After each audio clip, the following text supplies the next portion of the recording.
Come all you poor workers, good news to you I'll tell, how the good old union has come in here to dwell. A battle in the heart of Alabama caught our attention. Coal miners in one community, they've been on strike now for months.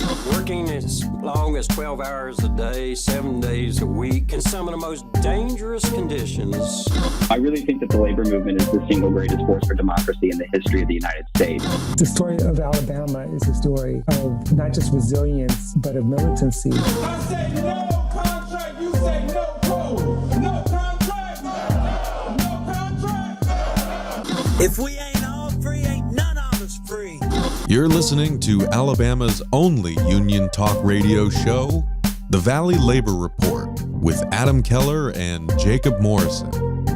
That's right, folks. From the mountains of Kentucky to the bayous of Louisiana, broadcasting online and on the radio from the Tennessee Valley, the Spice Radio studios in Huntsville, Alabama. This is the Valley Labor Report. My name is Jacob Morrison, here with my co-host and fellow agitator, Adam Keller. Today, journalists are organizing. We get a labor history lesson, and we talk about what a union is. All that and more on today's program. If you want to be part of the show, I'm sorry, we are pre-taped today. This is just a recorded segment because we are at the North Alabama Area Labor Council's Union Summer School in Decatur this morning. So we pre-taped today's show, but you can always leave us a voicemail at 844-899-TVLR. That is 844-899-8857. And you can leave us a voicemail anytime you want. So if you haven't gotten enough of us by the time that we wrap up here on the radio, or if you just want to see what we're up to throughout the week, you can find us anywhere you find anything online, in particular at our website. And just a reminder, we are still in the middle of our fundraising campaign, so make a donation at tvlr.fm/union 2024 to help us stay on the air. Our largest single source of funding comes directly from our listeners, so we could not do it without you. We also have some new merch you can get at tvlr.fm/store, and some old merch like our logo cap we still have plenty of. And finally, if you're a member of a union, then please do think about getting your local or international to sponsor the show. You can reach out to us for more details on that. And since this is a pre-tape and we are doing it separately, Adam is not here right now, so I will be adding a disclaimer that any viewpoints or opinions expressed in this program belong solely to their author and do not necessarily represent any organization or sponsor. We welcome all of our listeners, whether you are on YouTube, Facebook, Unclaimed Mysteries Internet Radio, WVNN, WZZA, WHIV, WMMT, or through your favorite podcasting app. We're proud to be part of the Labor Radio Podcast Network and encourage our listeners to check it out. As most of you know, we're not media professionals, just some diehard unionists who believe that Alabama and the South's labor movement and the working class deserve a bigger platform. We're hoping that this project can make a difference on that front, and we could not do it without you. So we appreciate everybody for tuning in, whether you are a loyal fan or a first-time listener. We appreciate you spending some time with us today. So, today, like I said, this is a pre-tape, and we are at the North Alabama Area Labor Council's Union Summer School, learning about, going through some Unions 101, some steward training, some organizer training, some grievance training, collective bargaining training, and we're getting some food and drink. So, it is, we're having a good time, but we are pre-taping the show. We've got some good stuff lined up for you today, though, even though it is a pre-tape. We're talking to Jon Schleuss later in the program about how sorry, y'all know that I had COVID last weekend, and this is Wednesday when I'm recording it, so I'm basically fine now, but I'm still a little congested. So we're talking to Jon Schleuss about how the NewsGuild has organized 90 new contracts in the last 3 years. So that's a really cool milestone for them. And we also, Adam talked to the president of the Southern Labor Studies Association. They're going to be giving us a history lesson. And then to round it out, or actually, we're going to be beginning with this segment, I'm going to be going over some Unions 101, right? Because we're doing a union summer school over in Decatur at the UFCW hall. And so I figured it would be a good, a good opportunity to just go back to some, some educational stuff on the radio as well. It's been a minute since we've done especially a Unions 101 type segment. And we want to do those every now and then because it's, we believe it's important. That's part of the, that's part of the project of our program here. So yeah, I have a Unions 101 presentation that I give new employees at work. So I'm going to be I have adapted some of that a little bit for the radio, and I'm going to give it to you here. And we're going to be talking about, just super basic. What even is a union, right? What is a union? How do they work? Why do people want to join a union? How can you join a union? How can you get involved? How do you bargain a first contract? We're going to be going through all of that kind of stuff, obviously at a very high level. Any of these kind of topics, you could really spend hours on any of them. But just for the 101 level, we'll be able to do that in about 30 minutes. So, starting off with just the bare basics. What is a union, right? It's a very basic question, and it's something that, actually a lot of people are not going to be able to answer if you ask them this question. They're not going to be able to answer with any sort of level of coherence. Sometimes even union members are not going to be able to tell you what a union is because they've never actually thought about it very much. They just know that it's something that they're a part of, that is good for them, that gives them good things, that is the reason that they have, better wages, better benefits, and things like that. But they don't really know actually, logistically what is a union. And so the definition that I think makes the most sense is that a union is just a group of people who work together, who are organizing to make their workplace better. That's really it in a nutshell, right? And I know that, you can have an election and then the government will recognize you, and government recognition goes along with forcing the employer to negotiate with you in good faith. But people were organizing unions before it was legal to organize unions. People were organizing unions when it was expressly illegal to organize unions, right? People were being arrested and murdered by the state for organizing unions, right? And so I have always felt very strongly that it would not be honorable to their memory to say that you are only a union if you win an election and the government recognizes you, right? And you get all of the benefits that come with that. I think, I apologize. I think that you're a union if you come together and you say you're a union, right? And so that's really all it is. And then, along with that, when you have people that are coming together to make their workplace better, you get that power of solidarity and mutual aid. Additionally, unions in this country are democratic. They're actually mandatorily democratic by law. There is a certain level of accountability that you have to have. Otherwise, you will get, the government taking action against you, and that's never good. So there are laws surrounding the governance of unions, and there is a certain level of accountability and democracy that unions have to have baked into them. Otherwise, they do run afoul of the law. Unions also give, by virtue of the fact that it is workers coming together and organizing collectively, It gives you power on the job. It gives you power and a collective voice to influence employers and policymakers. We'll get to that in a moment. But yeah, that's it in a nutshell. What is a union?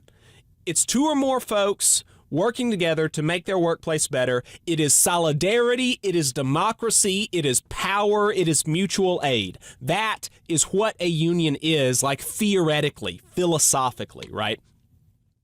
But then, what is a union? If you think about that and you think about, like, what am I going to see when I see a union? Or more accurately, who am I going to see when I see a union? And specifically, what are the kind of people that you see in unions? And what people think when they think about unions is they think about, hard hat wearing construction workers. White guys with hard hats on construction jobs. That's all that they think of when they think of unions, or maybe a coal miner, right? And actually, those people are, there are a lot of folks in unions that that work jobs like that, but that is not the majority of the labor movement. In fact, 46% of union workers are women. 36% of union workers are people of color.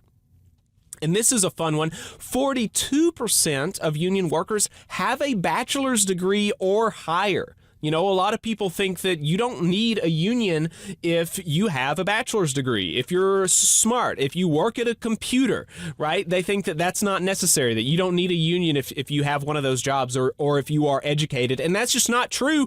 And, it turns out that union workers know that because fully almost half of union workers have a bachelor's degree, right? So it's really, it's really important to, that really goes to show that anybody and everybody can and should be part of a union. 40% of union workers work in education or health services. Actually, the largest union in the country is the teachers union, is a teachers union. There are multiple, but the National Education Association with 3 million members is the largest union in the United States of America. 21% of union workers work in transportation, utilities, or manufacturing. That's where, those are some of the more kind of stereotypical union industries. And you can see with them only occupying 21% of it, they're only part of it, right? They're a big part and they're an important part, but it's only part of it. Anybody can be in a union. If you work for a wage, if you have a boss, then you can join a union, right? That's really the long and short of it. I think that it's worth going through that to kind of dispel some of the myths around who today's union workers are. So with that out of the way, we've gone over philosophically what is a union. And we've gone over, physically, like who are we going to see when we see a union? Now let's go back to some philosophy, and let's think about how unions work. I talked about how, unions are about power, but let's dwell on that a little bit more, right? The reason that power from collective action and collective organization is important is because the relationship between you and your employer is not one of equals.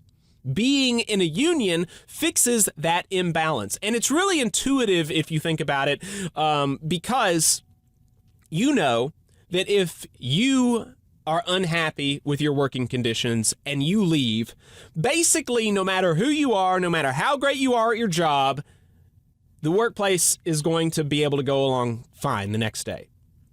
Maybe it takes a little while to replace you. Maybe they're able to replace you the next day.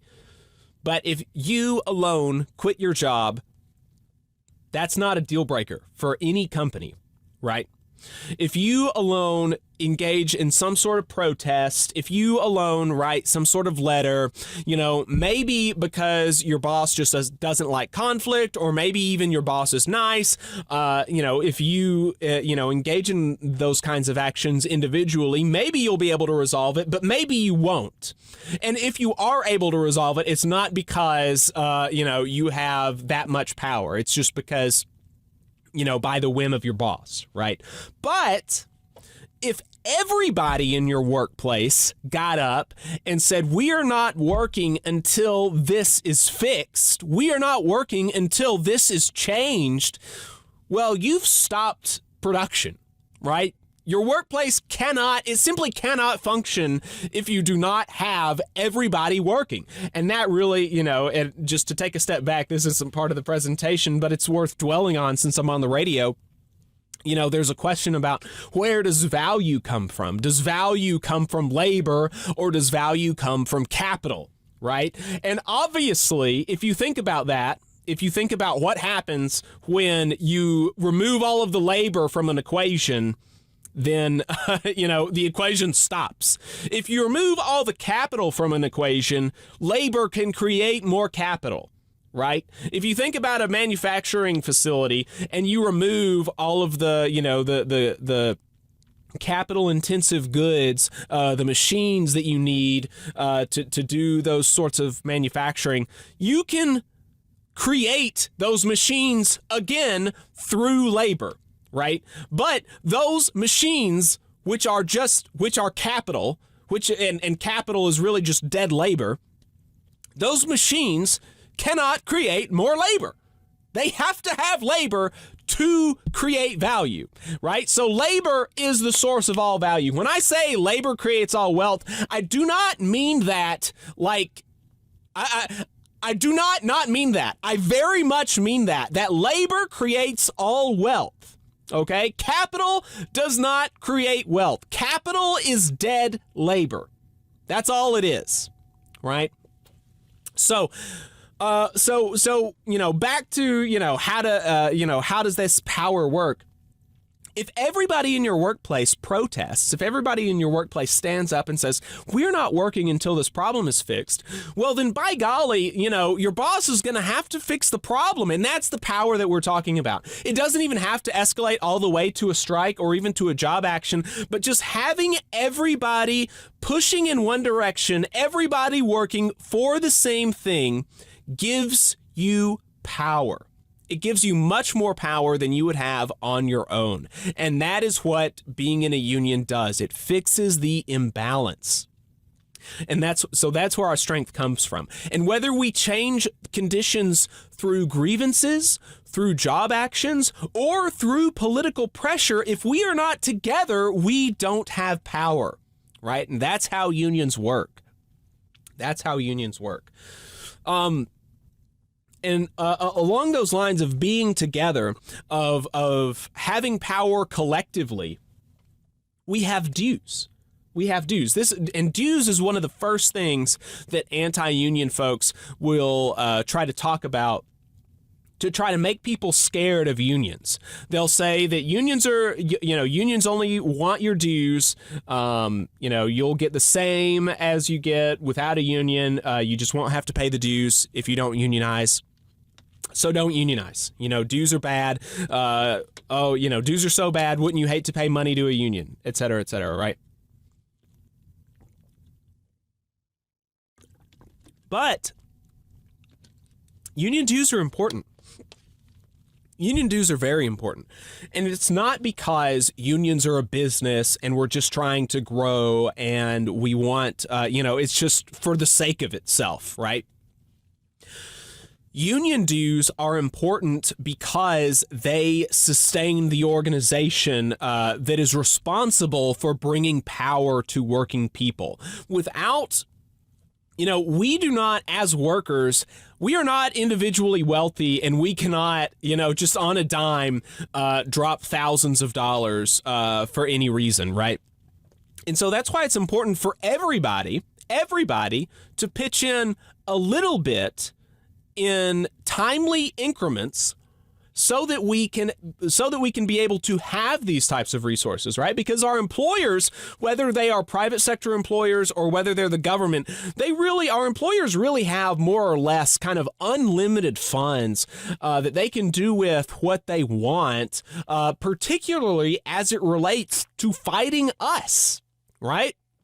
We think about when we think about the popular, the organizing campaigns that we see in the news a lot, Starbucks and Amazon, and how they pay these union busters, hundreds of dollars an hour to convince us that we don't need a union. Workers don't have those resources, right? And so that's why we have to pool our resources together so that we can have resources that can help us to organize and to educate us. Those funds educate officers. They send us to trainings to help us learn the law, to help us learn how to organize better, to help us learn how to, negotiate some negotiating best practices, grievance best practices, et cetera, et cetera. And they also fund officer salaries or, pizza parties or things like that the union might have. They're very important, and I have, been a union dues payer, obviously, for the better part of a decade now, and I don't regret a cent of it. It's like $21 a pay period. It's like $42 a month. I don't regret 1 cent of it, and if you're a union member, you really shouldn't either. Additionally, budgets are approved democratically by members. People talk about how maybe members don't like the way that their dues money are being spent. Well, unions have budgets that have to be approved by the members. They have treasurer's reports that have to be approved by the members. And so, in my union specifically, it's going to be different. The exact mechanisms are going to be different from union to union. But in my union specifically, every January, the budget committee creates a budget, and then they present that budget to the general meeting, and we painstakingly review that budget. And it is in my opinion, I think people spend way too much time on it. And I would be much more apt to just, approve it and go on. But, look, that's democracy in practice. And we really do. We spend hours on the budget and approving it for the year. And then even after we approve the budget, every single month, we get a treasurer's report at the meeting where we see every red cent that comes in and comes out of our union's bank account, and we approve it or we disapprove it. And if we have questions about charges, then we get to ask questions about it. And we can choose to not approve the treasurer's report and say, hey, you got to go back and fix something. We don't approve that expenditure. That wasn't in the budget. You got to fix this, right? You do not have that kind of power basically in any other organization that you can be a part of. You certainly don't have that kind of power at your job, right? And so that's a really cool thing about unions, about the level of democracy and accountability that unions have. So, we've gone through some of the what a union is and how it works, and so we're going to continue on with with how a union works into bargaining a contract. Okay, so I said that when you have a union election, and if the union wins the election, then in the United States, there is a requirement on the employer to negotiate a contract in good faith with the union as the bargaining representative of the workers. And so once a union wins an election, or if a contract expires and you're renegotiating the contract, then typically, what you're going to see happen is the union is going to be surveying the members, asking questions about work and the workplace, what you like, what you would like to see change, what kind of raises you think would be appropriate, stuff like that. And then you will have, the union will select the bargaining committee.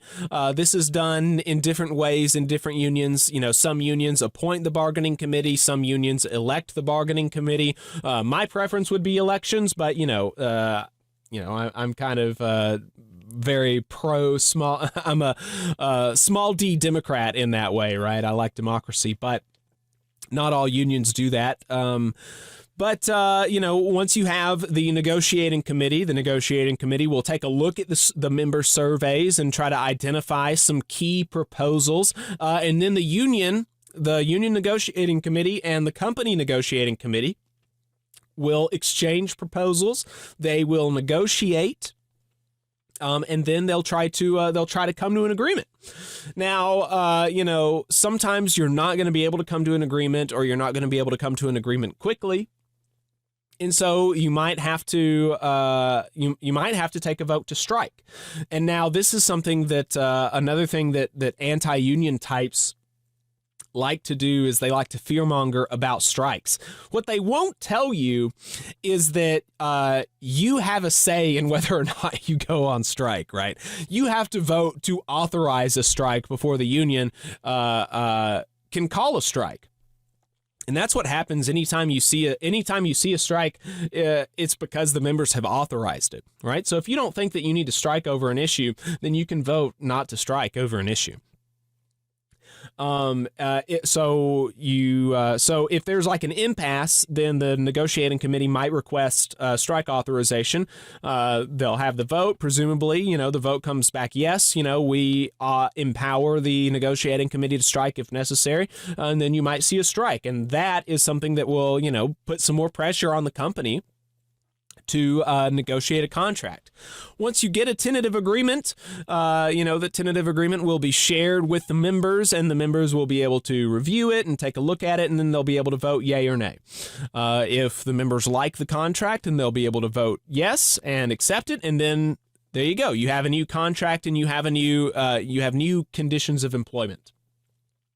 If you vote no, then it's back to the negotiating table to try to fix whatever it was that the employees, the members of the union, were unhappy with. Some things that you might see in a union contract are, really there's, the sky is the limit. The Chicago Teachers Union is requesting housing for students in their contract negotiations, which is really, really cool. And I hope that they're able to see that. I hope that they're able to get that in this round of contract negotiations. But obviously, typically, you're going to see things like wages, insurance, retirement. Union members are basically some of the only people left in the country that have pensions. That's probably worth mentioning. Some health and safety procedures. You have just cause for discipline, which is a really important thing. If you are not in a union workplace, you do not have a collective bargaining agreement, you are an at-will employee. That's anywhere in the country. You're an at-will employee, which means that you can be fired for any reason or no reason at all, which I think is BS, and I think we should outlaw it.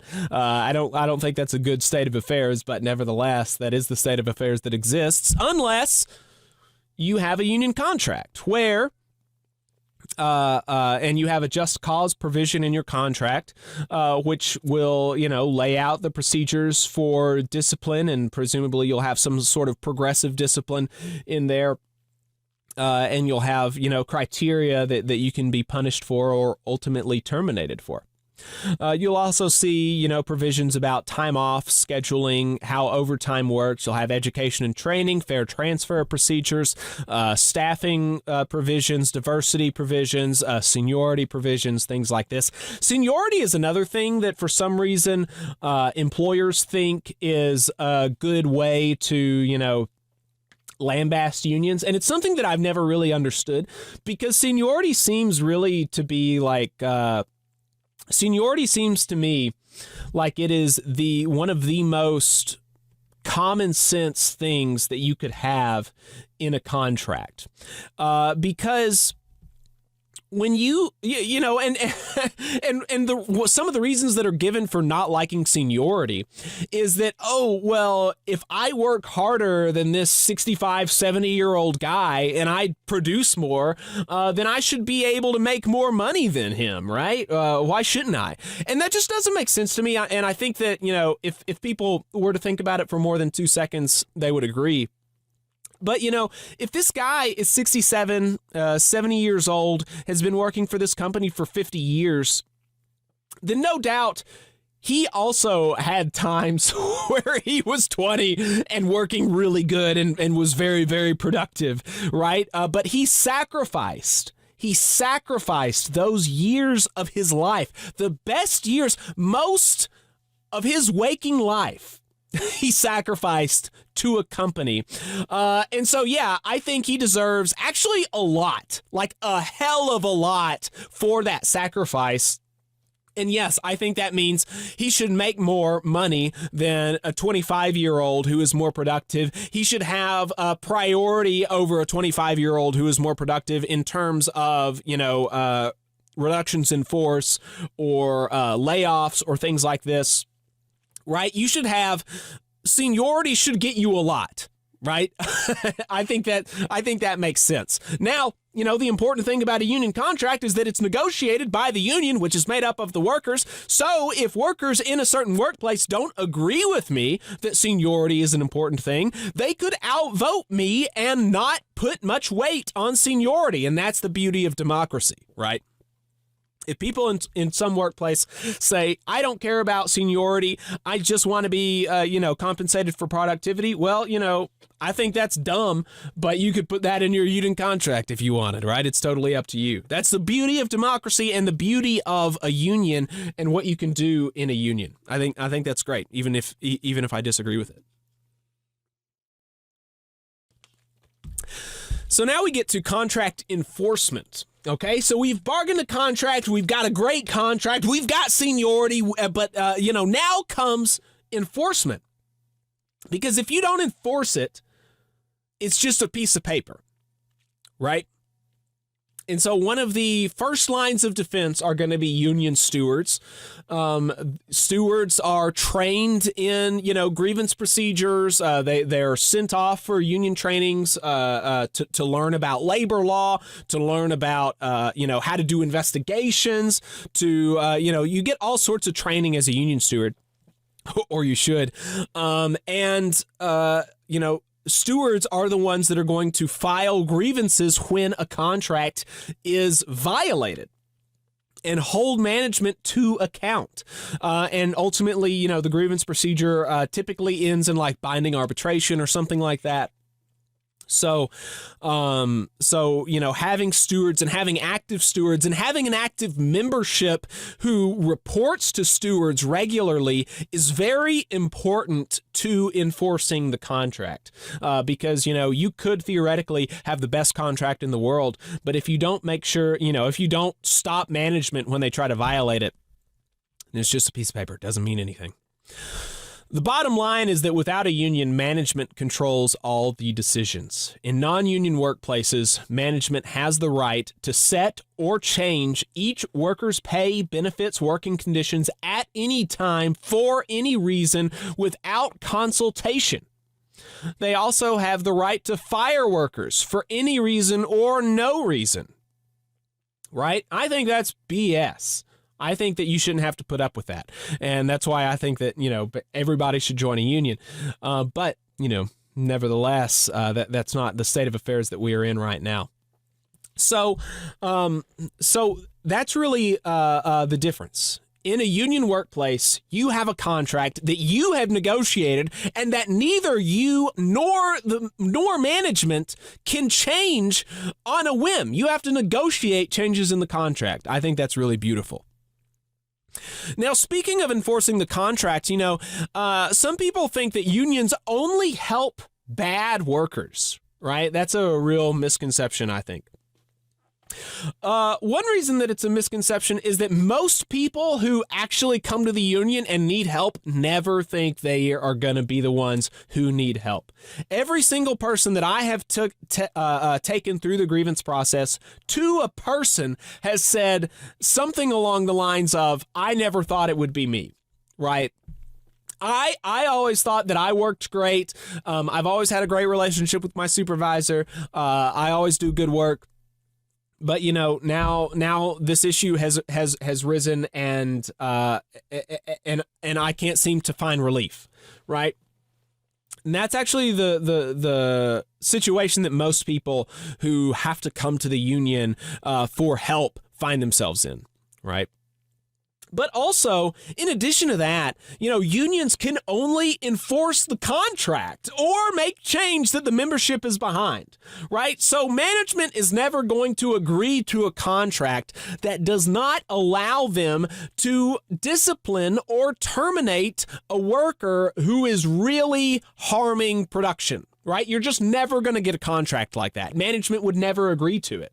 So any time that a union gets an employee their job back, they were able to do that because management didn't follow the contract, right?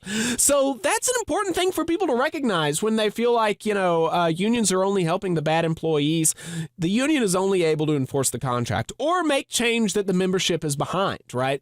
And that's another thing is that, members don't like working with unproductive coworkers, right? That's something that nobody likes, to work with somebody who is not carrying their weight.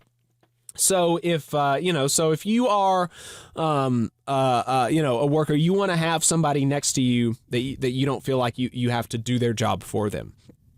And so they're not going to they're not even going to ask for a contract that doesn't allow you to discipline workers, because they don't want that either. They want, they're going to want a contract where management can discipline, and can, build up a productive workforce. Additionally, a lot of times if you show me a bad worker, actually, I'll be able to just show you a worse boss, right? Because management has a job. That job is training and supervision. And a lot of times, if people aren't productive, people aren't able to do the job that they're supposed to, it's because they haven't gotten the adequate training. And so that's an important thing to recognize, I think. So a lot of times, if you show me a bad worker, I will just show you a worse boss. So there you go. That is kind of the introduction to unions that I have prepared today. What a union is, how it works, some myths about unions, how you get a contract enforcement, and stuff like that. So that's really the long and short of it. Hope that was helpful for people. We believe here at the Valley Labor Report that going back to this, basic level of education is important sometimes. So yeah, hope it's been beneficial. Otherwise, I'm going to go ahead and head to a break. On the other side, you're going to be listening to a pre-taped interview that I did with Jon Schleuss, president of the NewsGuild CWA, about all of the new contracts and new organizing that they're doing, including in the South. It's a great interview. And then you'll be hearing Adam's interview with the Southern Labor Studies Association. So stay tuned, folks. You're listening to the Valley Labor Report. Don't go anywhere. Benefit Architects has proudly supported union members and union-made products for over 35 years. If you are a federal employee and an AFGE member, you're eligible for hundreds of dollars in money-saving benefits, including group life insurance, dental insurance, and AFLAC insurance. Additionally, if you're a union member but don't work for the federal government, you can still qualify for several of these money-saving policies. So give Tate Cure a call at 256-215-6769 for details and to enroll. Again, that is Tate Cure at 256-215-6769. In Alabama, more than 200,000 of our friends and family members are living without health care coverage. Often folks can't stay healthy enough even to keep their jobs. We can fix this. It's time for us to find a way to close the health care coverage gap so that people can remain at work. Let's make this a priority. Let's close this gap and cover Alabama. To learn more and how you can help, visit coveralabama.org. The attorneys at Maples, Tucker & Jacobs have stood with the working people of Alabama for over 40 years, providing skilled legal representation for your workplace injury claims. When you are injured on the job, it can be a scary time. The attorneys at Maples, Tucker & Jacobs have the experience to guide you through the process to make sure that you and your family are properly taken care of and your rights are protected. If you need help, call the attorneys at Maples, Tucker, and Jacobs at 855-617-9333 or visit online at www.mtnj.com. No representation is made that the quality of legal services provided is greater than the quality of legal services provided by other law firms. Support for the Valley Labor Report comes from the International Federation of Professional and Technical Engineers Union. Learn more by visiting www.ifpte.org.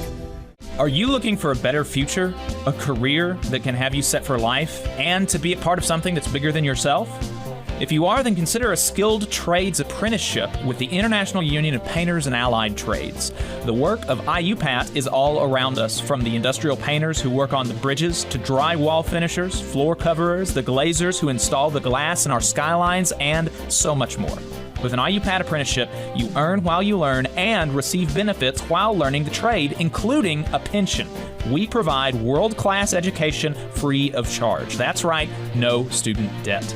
Our starting salaries for apprentices that graduate is above the national median salary with benefits for entire families. And you have the flexibility to take your trade wherever you'd like in the country to work.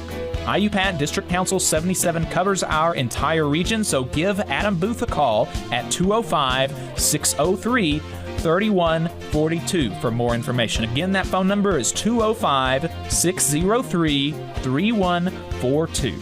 Come build a better future with us today and join IUPAT. I'm attorney Tommy Sinyard. When you've been injured and need help, you need a lawyer who's with you. Sinyard Law. You need attorneys always available to take care of you. Sinyard Law. And keep you in the loop. It's your case. You need to know what's happening. Sinyard Law. And never a charge to meet with us to evaluate your case. Sinyard Law. A new firm, but an old name. One that will stay with you every step of the way. Sinyard Law, the name with proven results. Support for this program is provided by the International Association for Machinists and Aerospace Workers, Local Lodge 44 in Decatur, Alabama. Learn more at iamaw44.org. Come all you poor workers, good news to you I'll tell, how the good old union has come in here to dwell.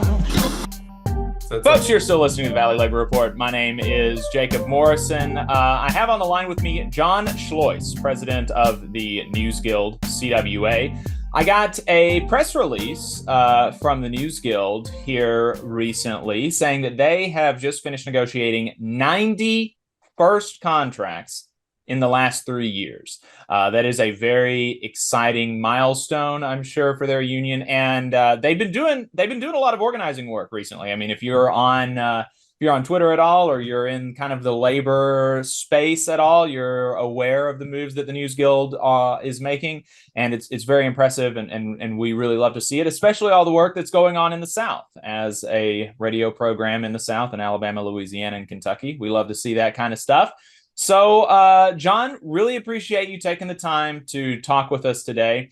And let's just start there. How has your union been able to do this? Well, we've had such rapid expansion in the last 5 or 6 years. It's sort of been wild. If we go back back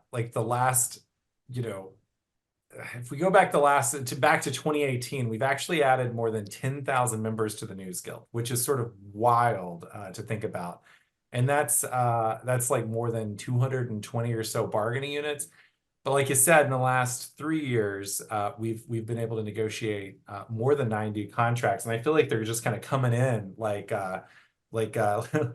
maybe you'd think about the paper being delivered by the paper boy. I feel like every day I'm being hit in the head with a stack of papers that are that contract. So the way that we've been able to do it is really by leaning into our values as a union. We're really democratic, so we really like to have members directly involved at the bargaining table. We have a pretty open process. We're big believers in open bargaining, so that means we really try to bring members directly to the bargaining table. A lot of that's happening on Zoom, and we're doing a lot of collective actions. We're pretty big believers in the Jane McAlevey school of no shortcuts. And so we want supermajority collective actions that escalate on a timeline and that end in a strike.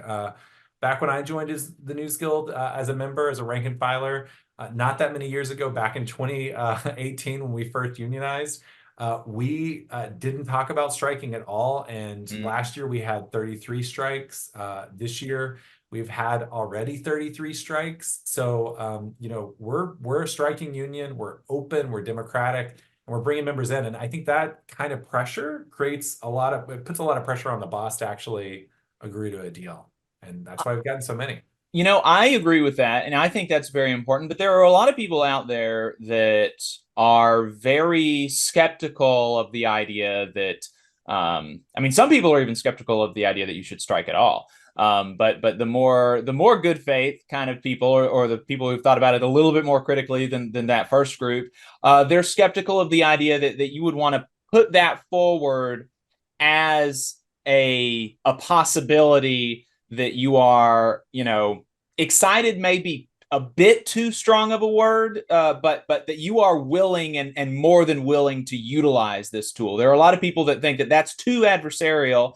That's not going to grow your membership, because people, you know, I've read reporting about, you know, some unions trying to organize that say specifically, we do not talk about striking in our union campaigns because the workers are scared of striking. That's going to scare workers. We don't want to scare workers. We want to organize workers. So that's one concern about some of the things that you just said. And then the second is that if you do that, it's not a good negotiating tactic. Your boss, it's just going to make your boss kind of dig their heels in and be more obstinate because you're being obstinate in this view. How do you respond to those two kind of concerns? So, you know, I remember when I was a rank and file member at the Los Angeles Times, we won our union. We were super excited about it. And then, you know, we went to bargaining. And about 6 months in, our bargaining committee was like, they're not doing anything. They're not agreeing to anything. Management's just dug in. And what did we do for the last 6 months after we had won our union election? We did nothing. We did nothing in terms of collective action. So we had to start at that 6-month period and start doing collective actions, and then build out like an escalating mountain. We talk about it as the contract campaign mountain, where we, you know, do a t-shirt day, where we do a button day, where we basically march on the boss. We, you know, fill hallways, we go to meetings, we do whatever makes sense in your workplace. But you know, that escalation mountain ends in a strike for us at the NewsGuild. And, you know, when we organized that, not that many years ago, 4 or 5 years ago, I would have said the same things and be like, oh, we never want to go on strike. Striking is really scary. But the reality is workers have more power than they know. And we have to use that power. And that means being able to work through our fear to withhold our labor. And another example of it that happened earlier this year, we had a group, it's about 15 people in San Antonio, Texas, at the San Antonio Report. This is a nonprofit newsroom. And the folks at the San Antonio Report announced their union drive. And during this period, when they were, you know, waiting for the company for the nonprofit leadership to voluntarily recognize them or, you know, push to an LRB election, the nonprofit management laid off one of their colleagues. And that within 24 hours, they were like, we are standing up and we are walking out. And that was actually a strike before they were even certified as a union. And they did 100% participation and walked out and signaled very clearly to management that we're not going to be messed around with, that we're serious here. And that changed the tone at that newsroom and in that workplace, because they showed their power by withholding their labor, and they did it before they were even a union. And in Texas. Yeah. Well, and being in Texas is, you know, that's another one of the things that people are, that they think that people in the South just kind of are inherently more scared of unions, and that it's more difficult to organize in the South, which is a true statement, because the people are so culturally different, and we are not the type to unionize. But a lot of these first contracts that you have negotiated, and a lot of your new units have been in the South. And so what has the NewsGuild's experience been organizing in the South? And you know, how How applicable do you feel like that experience in the South is to other industries? I mean, I know the news industry is a little bit different than some industries, but still being in the South, I'm interested in that. Yeah, I mean, I'm from the South. I originally grew up in like a rural town in Arkansas that was basically a four-way stop, two churches, and a K through 12 school. And I didn't know anything about unions. I thought that was something distant, like that was like a miner's job or people who worked in factories or people who built cars, right?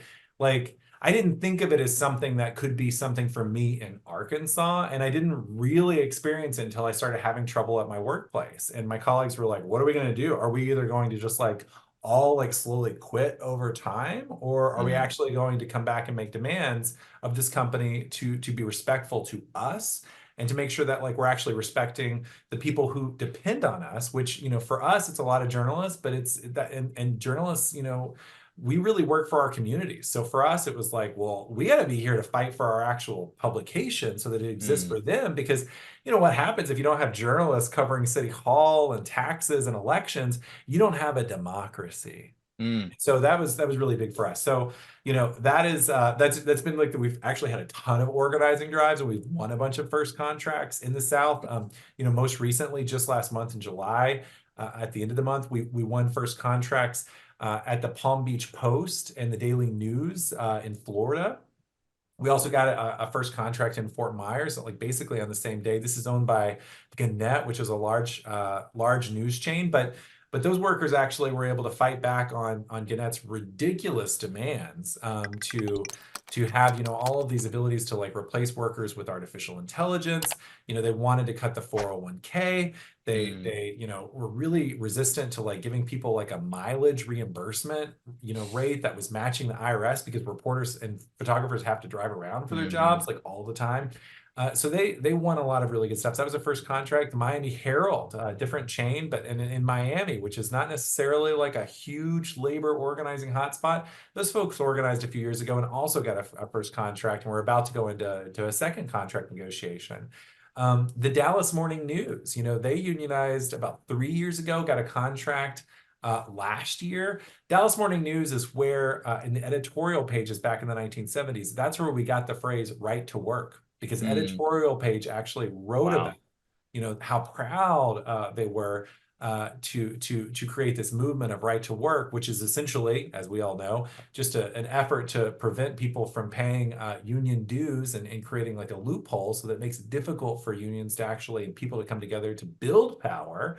But I was so proud when the place that coined the phrase right to work literally unionized and got an amazing first contract last year. And then we also earlier this year got first contracts at the Virginia Pilot and also at the Orlando Sentinel, which is owned by a hedge fund that's like actively trying to destroy all of these newspapers. Workers stood up there and demanded more too. So it's I think that culturally, to your second question, workers are workers, journalists are workers, nurses are workers, teachers are workers, people are picking up your garbage are workers, right? Every worker deserves respect. Every worker deserves a contract. And I think that there's the problem that we have in the labor movement is we need to educate everyone about how they can actually form a union. Because when I was a kid growing up in Arkansas and I went to high school and I went to college in Arkansas, I didn't hear anything about unions. But the fact is that most workers in this country have the ability and the protection and the right to unionize. And when you look at what's happening, wages are higher, your benefits are higher. We've been able to protect people from being laid off, because we put these guardrails in place. I mean, the benefits are so much better to be in a union, but most people don't know even the first step of forming a union. We're really trying to do what we can to try to change that here. With our labor council, we have a Labor in the Schools campaign, and we have been getting union members in history classes to give guest lectures on labor history, which has been very fun. Believe it or not, labor history is a mandatory standard for U.S. history in the state of Alabama. So I don't know how much longer that's going to be. That's probably a holdover from the Folsom years. But we'll take it, and we're still gonna, and that's how we've been pitching ourselves to like principals and history teachers, is that, look, you have to teach this anyway, and you get a real live kicking, breathing union member that can come talk to you about it. So in just the last semester, we talked to some 250, 300 students, and looking to expand that significantly this year. We just had a meeting with the Huntsville City School Superintendent where they're gonna really help us expand that program. So we're looking forward to that. Yes, and that's everywhere. Exactly, and I think that's how you do it. And like you said, I had exactly the same experience. I have become a convert, I guess you could say. I'm totally convinced of the importance of unionism. But in high school, I knew about, which is kind of funny, I knew about Eugene Debs. I knew about the Pullman strike, but that's like, it did not connect. I only knew about unions in the context of history, right? I did not think of them as a real solution to problems that I had when I was younger that actually would have been addressed by unionization. I worked in the restaurant industry for years before I got my my big boy clickety-clack job. And it was terrible. It was awful, and we should have had a union. But even then, as a politically kind of active college student, Bernie Sanders voting, 18-year-old, it never once crossed my mind to unionize. And so that's definitely something that we've been trying to work on here, through our program and through the Labor Council. And one of a big thing that I disagree with, but that is true, is that typically, people are not going to unionize if their job is great. That's just typically not how it works, right? I think everybody should unionize, even if you've got a great job. Adam just unionized, the nonprofit that he works at with CWA, and everybody there loves their job, right? And so I think that everybody should do that. But that's typically not the way that it goes. And a lot of folks have this real misconception that journalists have just a super cushy, a really nice, easy job, and all they have to do is lie to you a couple hours a day, and then they get a big fat paycheck, right? And so, can you explain to our listeners some of like the working conditions that journalists have to put up with in non-union and in some, unfortunately, union newsrooms, but particularly in non-union newsrooms that are kind of the genesis for some of these organization campaigns?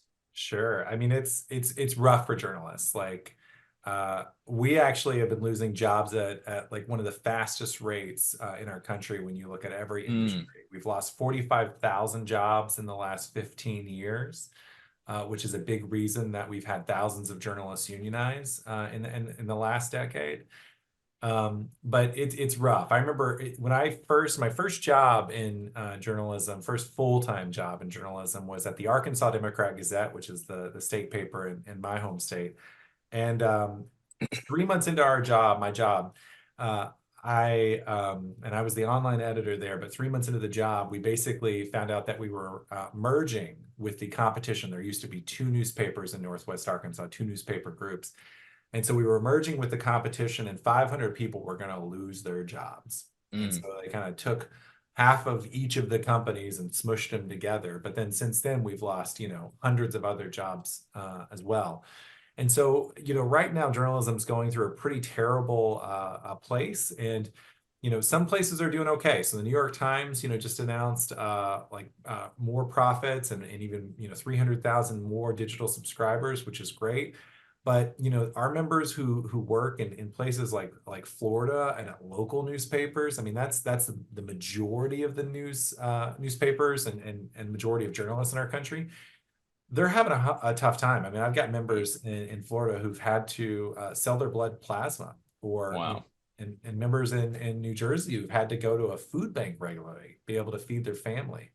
I mean, we fight so hard for a living wage so that people can actually afford, to live in the area that they're supposed to report on, because that's very important for journalists. But it's a hard job, and it's a calling. It's a goofy job, and then it's you just have this sort of tick with this desire to go out and ask people questions. And, we have a pretty strong ethical code, but, top of that is to seek truth and report it. And so every time you see a journalist or someone who's reporting the news, I mean, they are out there trying to figure out what the actual story is and then bring it back to us so that we can operate in our community. I mean, if you have a business that's maybe dumping pollution into your local water supply, that's something people need to know about. And who's going to do that? I mean, it's not your crazy Uncle Greg who's on Facebook, right? It's going to be someone who's actually like following it and then figuring out, well, this company is also a hedge fund, and that hedge fund is also doing these other things, right? It takes journalists to actually do that. And, the hedge fund also paid off the mayor. So, it takes journalists to basically uncover all of the things that we come to know as true so that we can operate in our democracy. And it's hard work, and most of them are underpaid. Right. And just, here locally, I've talked to reporters at some of the local news stations. I mean, the requirements are insane. 2 stories a day, and you have to work more than 40 hours in a week on a salary, for salary, don't get overtime, which at this point now I think is illegal under the new TOL overtime regulations. It is illegal, but they do it all the time. Right. Got cases for like $35,000 a year. It's absurd. And I spoke to one who came from New Orleans at a union newsroom, union TV news station, and said that she, here she made, she's gone now. But she made like $10,000 a year less than she made in New Orleans, and literally had twice the workload. And on top of having to do twice the daily workload, she was also supposed to be working on big investigative reportive pieces in the background of doing 2 stories a day. And no wonder we never have steady, consistent reporters on TV. The anchors are like the only ones that stay there. And so, I've talked to Adam some when he was working for the teachers union. He said it felt like every single time I was talking to the news, I was explaining to them that the AEA is not a separate department in Huntsville City Schools. Right. So, and which is not their fault, right? It's not their fault that they don't know that. But if they were able to stay on the job, if they had the working conditions that allowed them to stay on the job for more than 7 months, they would know that, and he wouldn't have to explain that every time, and they would be, they'd be able to do their jobs better. Well, and hopefully, if they're a unionized journalist, then maybe they even know more about the union, right? Exactly. What people are trying to do to fight back in this country. So that's also our hope too. The more union journalists out there, the better coverage for working people, because they've gone through the organizing fight, they've gone on strike, they know what it's like, because they've experienced it directly. It's good. It's good background for a journalist. And I think we have seen that in the media. When I became kind of politically conscious, I guess I got politicized in 2015 when a lot of people my age did.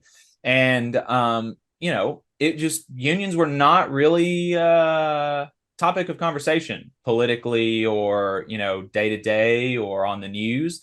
And now it really does. It still is not the extent that I would like it to be, but it does feel like there's a marked shift in the amount of coverage that working people get in the news. And I have to think that it's exactly for the reason that you said, that they have kind of gone through these similar struggles, and so now they can relate more to folks in these other industries. It's a very real situation. I mean, I could think about how, if you didn't know anything, you might just take the quote from, the CEO in the press release of the company. I mean, let's just pick on Starbucks, right? You might just do that, right? If you didn't know any better. But if you've gone through the struggle of trying to organize and try to fight for a first contract and potentially even gone out on strike, you realize, I got to go find one of these rank and file baristas, that are part of this thing called Starbucks Workers United, which is also part of SEIU, right? Because now they're paying attention to you, they've seen it, they've gone through the struggle themselves, and it's helping us actually become better journalists. And I think, frankly,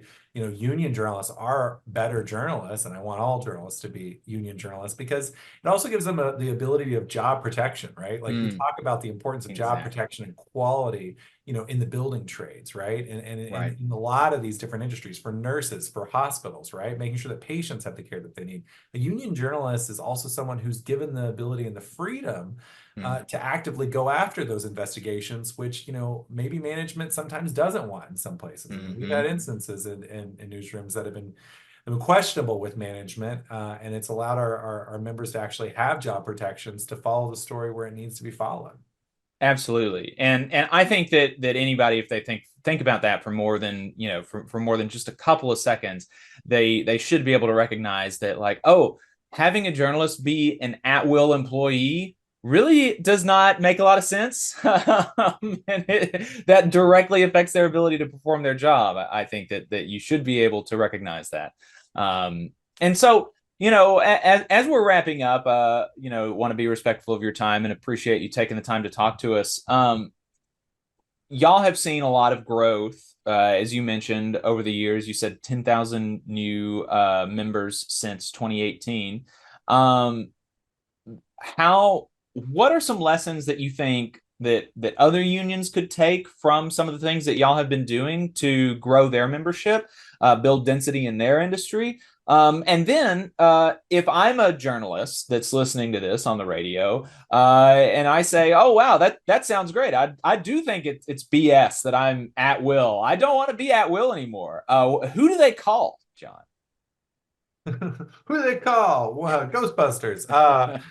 You're going to call, you could go to our website, newsguild.org. That's NEWSGUILD.org. Or you could just email us at organize@newsguild.org and get connected with an organizer. The other thing you can do is you can just talk to any person in a unionized newsroom, any of them. I'll just say any of them, because probably at some point, in the last year, they've experienced the power of being unionized with their colleagues, and journalists move around a lot, right? Like they're constantly, as you said, like they're constantly moving to different newsrooms. So you talk to someone who's actually working in a union newsroom and figure out, what's going for them and how to get involved. The first step for forming a union is to talk with your colleagues, right? No matter what workplace you're in, you got to talk to your colleagues, figure out what the issues are that are deeply and widely felt. And then you got to figure out how we're going to actually fix them. And that's by coming together to build pressure on management to change its ways, right? And we can only do that as a collective. So there's things that I think that other unions potentially could do. I see it from my point of view, looking at other unions, and we represent union staff too at a lot of different places, from the American Postal Workers Union to the UAW in the comms department to the UFCW, and the staff even at the AFL-CIO and so in a few different state feds. So, from my perspective, I think that we have to take some big fucking risks. So we need to actually not be afraid to help workers organize in places that we might think are not places where we could organize, particularly the South. I've been very impressed with the UAW going back to the South repeatedly now, but under this current leadership, going back with so much energy. We have an obligation to bring joy to working class people, as well as bringing like that education and that component, because that joy is actually how you break through that fear. When you get to meet colleagues you didn't even know existed, and you get to do something for them and they do something for you, because we're all in it together. So I think you got to bring joy, you got to take risks, and you got to really give the union to those workers, right? Like, I felt frustrated when I was newly organized that we were somehow kind of disconnected, and I didn't really feel connected to the rest of the union. And there were some kind of things like, this is what you have to do. You got to do this and this and this and this and this. I totally throw that out the window. Like, if folks are going to unionize, and we just had folks unionize in Salt Lake, Utah, at the Salt Lake Tribune. This is their union, right? Like, this is for them. So they get to come up with what they want to say. And I think that they get to lead on what they're saying, because they get to define it. They, every campaign we have, the workers write their own mission statement, and then we ask them to put names to that mission statement. So they get to define directly what their union is, because this is their union. And I think that that's really challenging for a lot of unions to be like, well, you're joining the Red Shirt Club, so you're gonna. actually are the Red Shirt Club, but I mean, like, you're joining the Red Shirt Club, so you're going to put on this logo and you're going to have this, and this is what it is. And like, that's fine, you know, for an extent, but like at the end of the day, a union is just a collection of people coming together to build power, and you have to recognize and honor that, and you got to bring that to every other worker. So, so it's going to change, it's going to grow, it's going to evolve. You're going to feel pressure from these new workers to maybe alter your ways. That's good. We got to lean into that, and we just got to go into all these places to bring workers joy and show them their own power. Like that's the exciting thing. Is like, you know, when you're with the workers in these fights, in these struggles, and showing them their own power, that's where you're really building a lot of change. Jon Schleuss, president of the NewsGuild, CWA. Thank you for your time. Oh my God. Thanks so much, Jake, for having me. And, you know, let's keep building power out here. Absolutely. In Alabama, more than 200,000 of our friends and neighbors are living without health care coverage. Often folks can't stay healthy enough to keep their jobs. We need to fix this. Let's close the health care coverage gap. To learn more, visit coveralabama.org. Support for this program also comes from the Iron Workers, Local 477. So if you are looking for contractors with lower than average EMR and TRIR, they tell me that if you need to know what those mean, then you will. Or if you need to supplement a workforce at any level for any amount of time, short or long term, if you need iron workers that come trained and certified at no extra cost, or if you need workers from superintendent down to general laborer, and you're looking to start work on a project, or you're unhappy with your current contractor situation, you need to call my friend Jeb Miles with the Iron Workers Local 477. They only work with the best in the business, vetted contractors, and can do all kinds of jobs, from roofing to steel and bridge erection, from welding to heavy rigging, from structural repairs to machinery alignment, and much more. They supply manpower on 4 of the 5 largest projects in North Alabama, so you know they're legit. If you need good quality, safe, efficient, diligent, and knowledgeable workers on your job, then you need the Iron Workers Local 477. Call Jeb Miles at 256-383-3334 or via email at local477@bellsouth.net, and make sure you tell them that you heard about them on the Valley Labor Report. We're the nurses, firefighters, and claims representatives that help keep our government services running. We respond to natural disasters. We care for our nation's veterans, and we investigate discrimination in the workplace. We are federal and D.C. government workers, and we are proud to serve the American people. Working in more than 70 agencies across the government, we know we can fulfill our mission because our union has our back. Learn more at afge.org. Paid for by the American Federation of Government Employees, AFL-CIO. The Laborers International Union of North America, Local 366, is proudly recruiting North Alabama workers to work construction and nuclear plant maintenance. If you're interested, please contact Donna at their training center to start the process. That phone number is 256-415-7452. Again, that phone number is 256-415-7452. No experience is needed. Free training is offered, but you must be able to pass a background check and a drug test. Local hiring that grows our community with good-paying jobs that have benefits is their mission. Live better, work union, Local 366, feel the power. Support for this program also comes from the Mid-South Council of Retail, Wholesale, and Department Store Union. Learn more at rwdsu.info. I'm Attorney Tommy Sinyard. When you've been injured and need help, you need a lawyer who's with you. Sinyard Law. You need attorneys always available to take care of you. Sinyard Law. And keep you in the loop. It's your case. You need to know what's happening. Sinyard Law. And never a charge to meet with us to evaluate your case. Sinyard Law. A new firm, but an old name. One that will stay with you every step of the way. Sinyard Law. The name with proven results. Come on, you poor workers, good news to you I'll tell, how the good old union has come in here to dwell. Hey y'all, Adam Keller here with the Valley Labor Report, Alabama's only union talk show, and I'm really excited about this interview we have today. I'm talking to a brother from the Southern Labor Studies Association, and if you are a listener of this program, you know how passionate we are about Southern labor history, the rich history we have of working people in the South banding together to build power for themselves and their communities.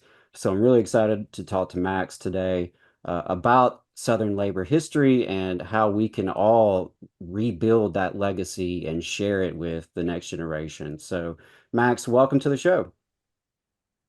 Thanks. Good to be here. So, if you could just start by introducing yourself, tell us a little bit about who you are and what you do, what you've studied, and why you're interested in labor. Sure.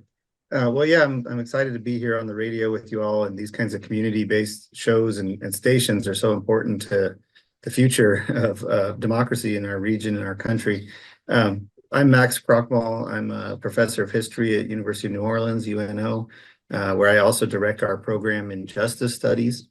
And I'm a historian of the labor movement and of social movements broadly, and community organizing and coalition building. I look particularly at the intersections of race and labor across the American South and Southwest, and the ways in which people of varying backgrounds come together to transform their lives in the world.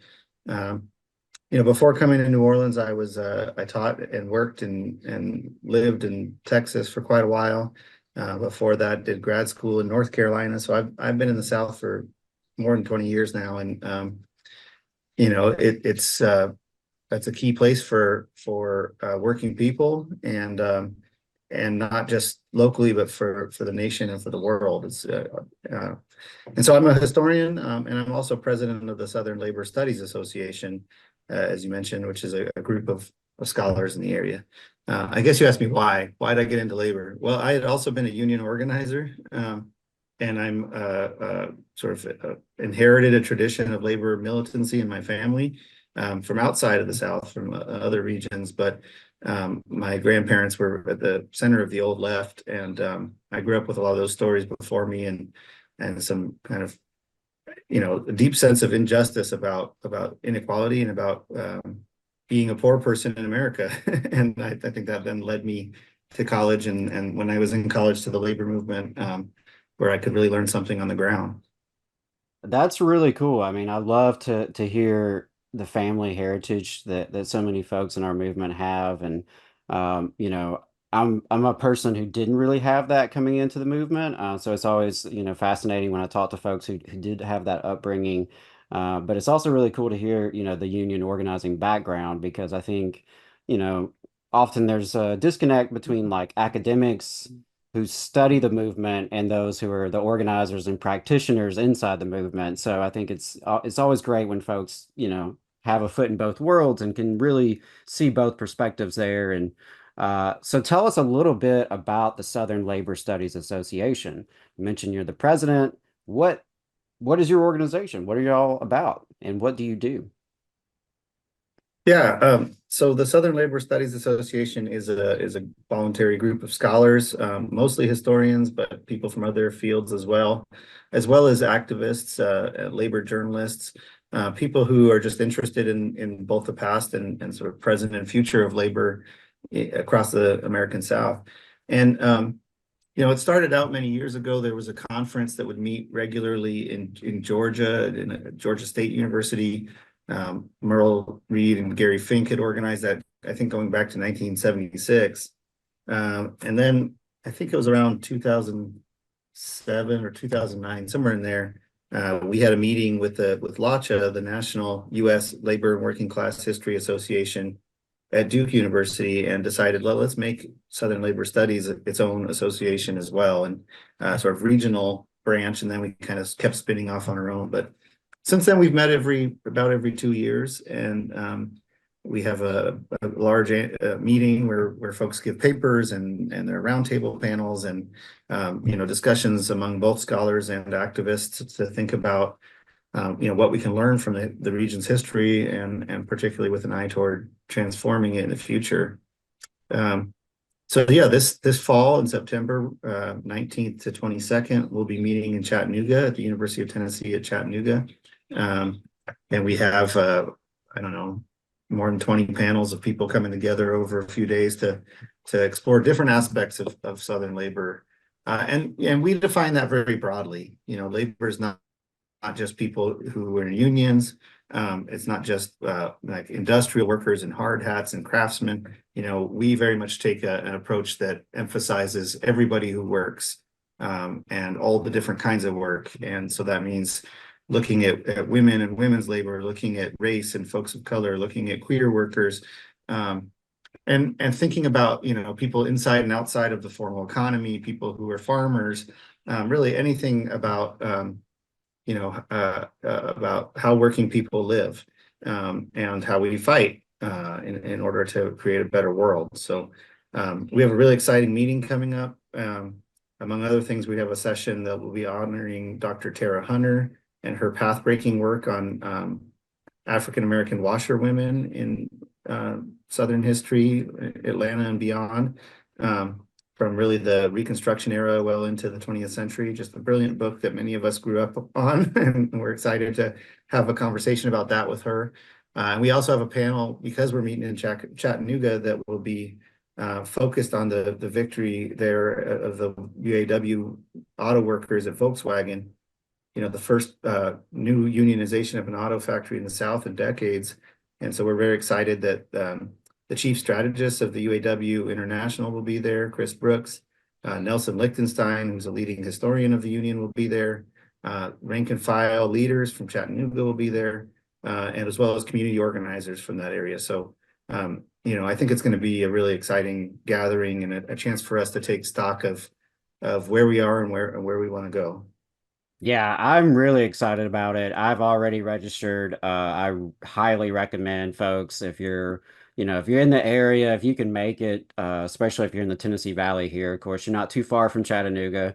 And, I think it is fitting to have it there, given that huge victory you mentioned. So I'm really excited to hear, from folks on the ground and how that campaign unfolded and how they're moving forward, right? And pursuing a good contract, and being able to enforce a good contract and then grow from Chattanooga throughout the South.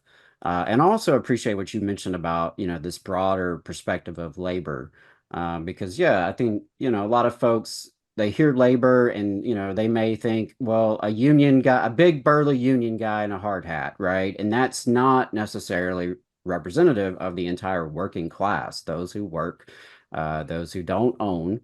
And so I think that's really important. And I appreciate the emphasis that y'all have there. And something that really, to me, is so important about the South is we have this rich history of working people, including really diverse working people, working together to try to make our lives better and to fight back against bosses and politicians, to fight back against Jim Crow. We have that strong legacy, but it's not very well known. And so I think it's really important that we have a Southern Labor Studies Association, right? Because the South is unique. The South is pivotal to the rest of the country. And the South has been this bastion of anti-unionism for so long. And so much has been invested in this Southern economic model of, exploitation and oppression. And so reviving that history, letting our Southern folks, our Southern neighbors know that unions are not some outside interest, despite what, our governors and our legislators may want to say that, they portrayed the UAW as this outside, Detroit interest attacking Alabama values. But the truth is that, union organizing and labor organizing is just as Alabama as football and sweet tea and biscuits and gravy, right? Like, it's part of our heritage too. And so all that to say, I love what y'all are doing and appreciate what y'all are doing. And I'm really excited about this conference, being in Chattanooga. And remind us again when that conference is. Yeah, it's September 19th to 22nd this year, so about 2 months away. Yeah. And where can folks find more information? They can look up the association at southernlaborstudies.org, and it has all the information there about the conference. We're just about to post a preliminary program of the whole weekend. We're trying to keep it affordable for people. So, if you have an institution, whether that's a university or a union that's going to fund you, we ask for a little more. But if you don't, I think you can register for $75, and that includes a whole bunch of meals, breakfast, lunch, the banquet dinner with the panel with Dr. Hunter. And so, we're fortunate that a bunch of folks are kicking in to try to make it available and accessible to everyone. Right. Yeah, I think that's really cool. Very, very appreciated. Because I think it's important that, it's a diverse group of folks that are engaging around this content, right? It's not just professors. We need y'all as professors. We love y'all. But we got to have a mixture of folks, in the room having this dialogue. So I think that's really, really cool. So one thing I wanted to ask you before I let you go is just your general take on the state of labor today.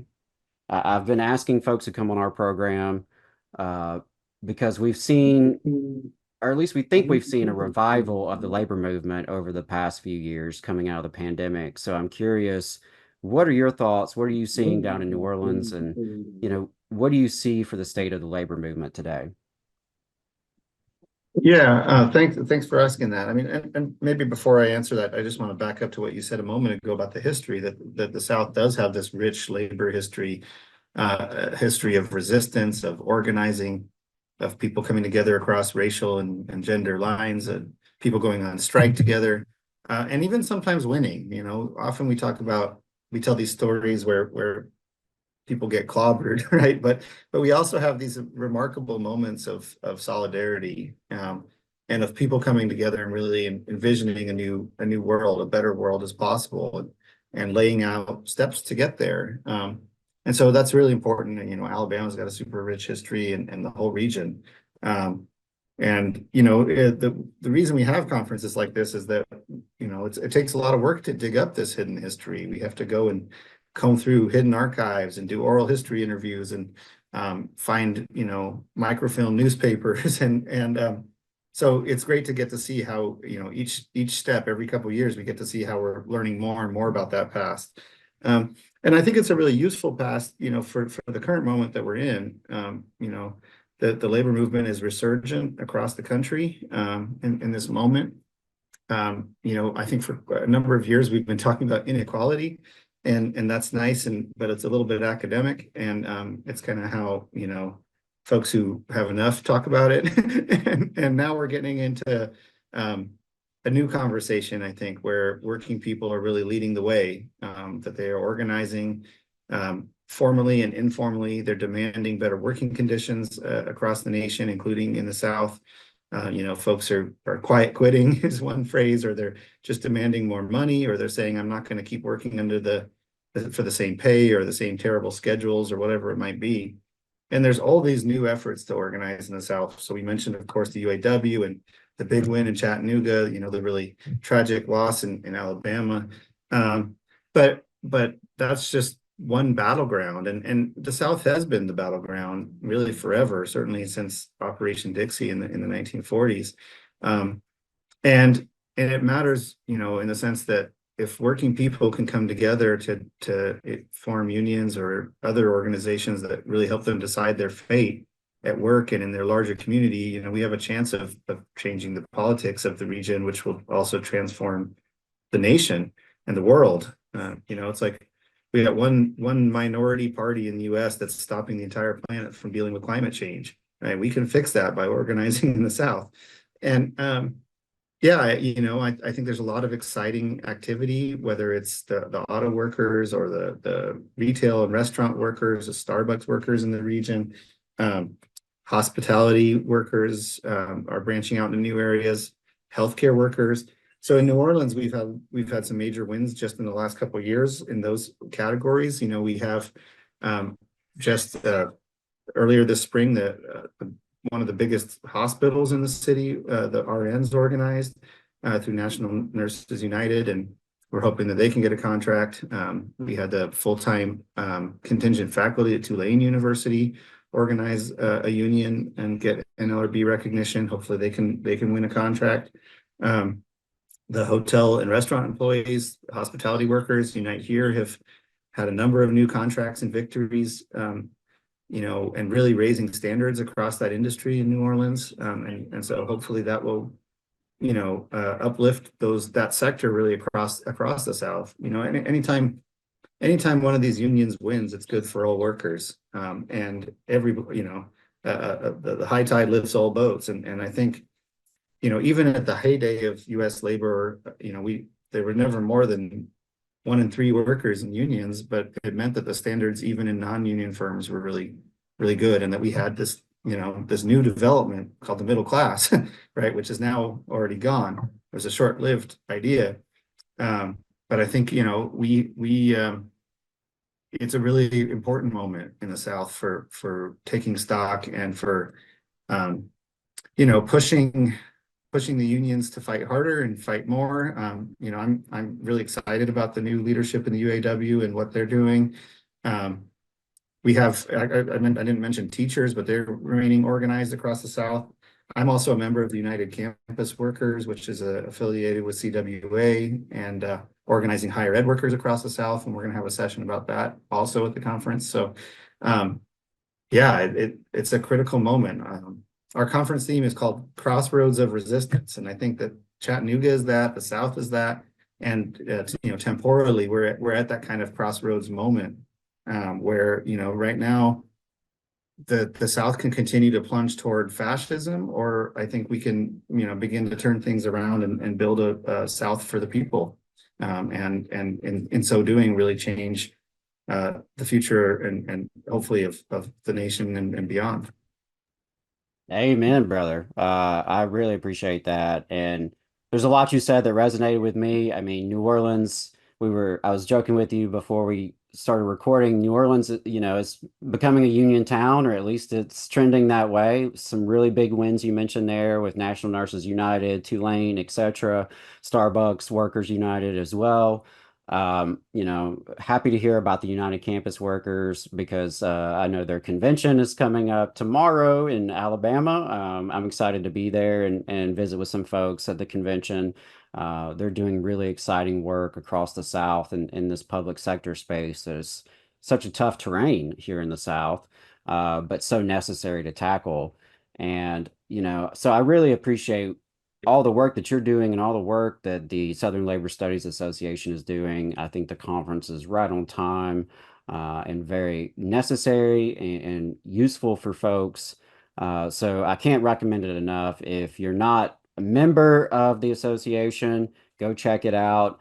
If you can make it to the conference, please do so. I think it's going to be a great opportunity to talk about this heritage that we have and how this heritage really can teach us about the future that is possible if we can work together, if we can build the people power we need to make that progress. So, Max, was there anything else that I didn't ask you about that you want to make sure we talked about today? No, that's great. And thank you so much for supporting the conference. And I'm glad to be at the convention as well. I'm gutted that I can't be there for this founding convention, but you know, it's a critical moment. And yeah, thank you for all you're doing. Yeah, absolutely. And just a reminder, folks, we are on the air in New Orleans on WHIV. We really appreciate that partnership there. And of course, we're online and on the radio here in Alabama as well. But we love our New Orleans folks and really appreciate y'all. So, Max, thanks again for joining. And again, y'all attend the conference in September in Chattanooga. It's going to be a good time. Thanks, Max. Thank you. Come on, you poor workers, good news to you I'll tell. How the good old union has come in here to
Folks, welcome back. You are still listening to the Valley Labor Report. My name is Jacob Morrison, and we are chugging right along in this pre-taped episode. If you'd like to leave us a voicemail, you can do so at 844-899-TVLR. That is 844-899-8857. We've got a great overtime for you today. We're going to be talking to Ben Spate from the Animation Guild about their renegotiations of their contract with the AMPTP.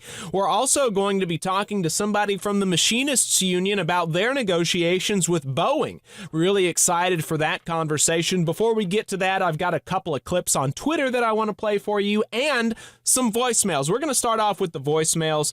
And just a reminder, if you want to get where these folks got, you can do that at any time at 844-899-TVLR. That is 844-899-8857. Okay, let's listen to this first email from a 617 area code. Hi, my name is Bob DeMotton, and I'm from Branch 34 in Boston, a recent member of the convention for the NALC in Boston. And we have an issue with a COLA, cost of living allowance that we're looking to push through. It was defeated at the convention, but we'd like to speak about it just to inform your listenership about our needs in Boston, where it's very, very expensive to live, and in the southern portions of the United States, it's very inexpensive, but this COLA would not impact anybody in that area. Everybody would keep their base pay, and ultimately a bump in pay would be given to the more expensive areas to live. If you could give. Yeah, so there you go. That is a voicemail from a letter carrier about something that they would like to see at a convention in the future. Sounds like a cost of living adjustment for like a regional cost of living adjustment. And, you know, later on, he gave me his phone number and you know, said I could give him a call back and you know, probably not going to do that. But hopefully he hears this. And, you know, you're welcome to call in during a live show if you'd like, or leave me a more detailed voicemail if you would like. But you know, I know that typically there is some amount of antagonism in unions towards these geographical cost of living adjustments because, you know, there's a certain amount of like unequalness ostensibly to it. But I think that it makes sense. I think that a regional cost of living adjustment makes sense. Because, you know, because of the cost of living, I think that you just need to make sure that you do it equitably and, you know, with everybody in mind. But I work for the federal government and we have, you know, locality adjustments across the federal sector. And I think it makes sense, you know, as long as everybody is getting, you know, something approximating the same level of buying power. I mean, really, that's the important thing, right? Is that you're able to buy enough goods with the money that you get from your job.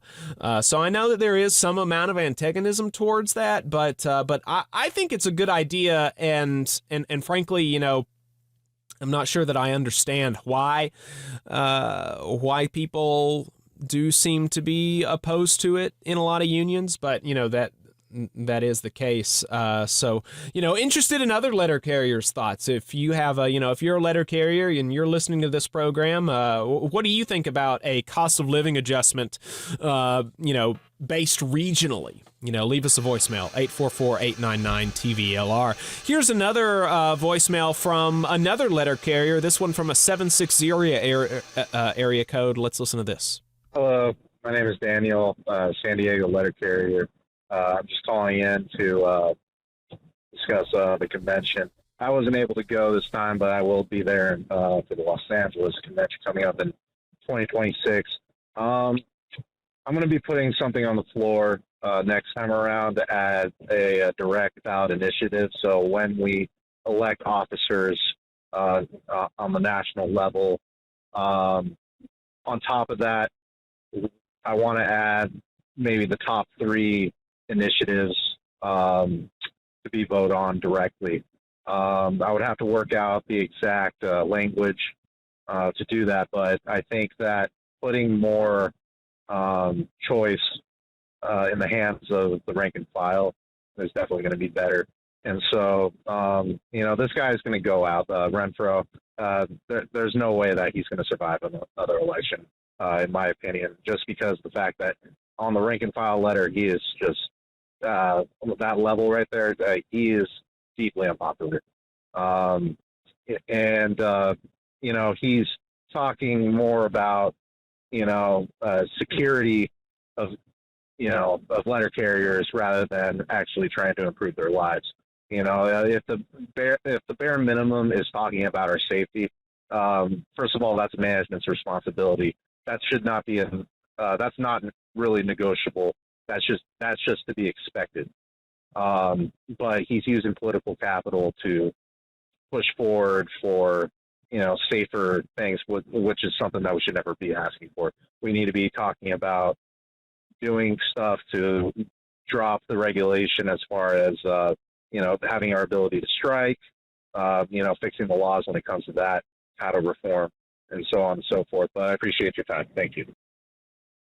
Totally agree. Everybody should have the right to strike. It really does limit unions' ability to negotiate if they don't have that final tool in their toolbox. I think everybody deserves the legal right to strike. I think everybody obviously has a moral right to strike, but I think everybody should have the legal right as well.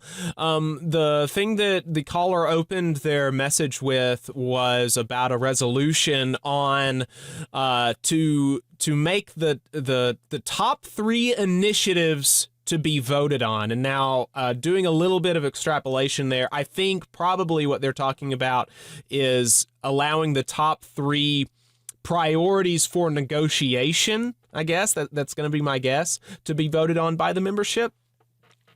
I think that's not a bad idea, but actually having a formal vote is probably, more trouble than it's worth, frankly.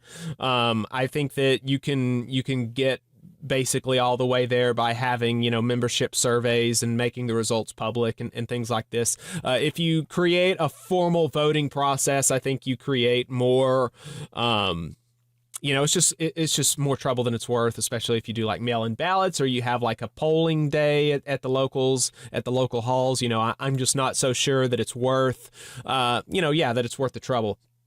I think that membership surveys can get you a long way. But I agree, with the spirit of the thing that more power in the hands of the members is a good thing. And, look, I mean, if everybody else, if folks want to have, a sort of formal vote, a formalized process of having the members' top priorities in contract negotiations, then that's fine. And maybe I'm wrong. Maybe it's not more trouble than it's worth. Maybe having that formal process will make the leaders take it more seriously. That's possible. I think then you do have you'll have to go through this process of like, okay, well, what gets on the ballot, right? How do you even decide what priorities to put on the ballot? Who comes up with those priorities? How do you decide that, right? I mean, that's a whole nother process you got to figure out, and presumably you would do that in your resolution language. But, for both you and the previous caller who had this idea about a cost of living adjustment, the thing to do between now and 2026, when the next convention is to, you're going to have to get, you're going to have to organize if you really think that these are important things for the union to do. You're going to have to organize and get get resolutions, in support of these amendments passed in branches and state associations across the country. And you're going to have to, do work to educate the membership nationally about your amendments, because you're not going to, especially something that deviates so far from the norm as those two resolution and amendment ideas, you're not going to be able to just present that at a convention and expect it to pass. It will not pass if you just present it and you don't do any legwork before that. You got to do a lot of education and organizing work between now and 2026 to basically build a base of support for those amendments at the next convention. So best of luck to both of you. If you have any thoughts about, my analysis of it, feel free to let me know. Call in next time we're live, or leave us another voicemail. And again, if there are other letter carriers out there, I would welcome your thoughts. We're going to try to get Tyler Vassar on here in the next few weeks to talk about some of the next steps for his caucus. There we go. Appreciate those voicemails. So, like I said, I have a couple of clips here for you that are pretty funny that I saw on Twitter that we're going to play for you here. So, this first clip here is from Donald Trump's phone conversation, really super weird kind of thing with Elon Musk the other day.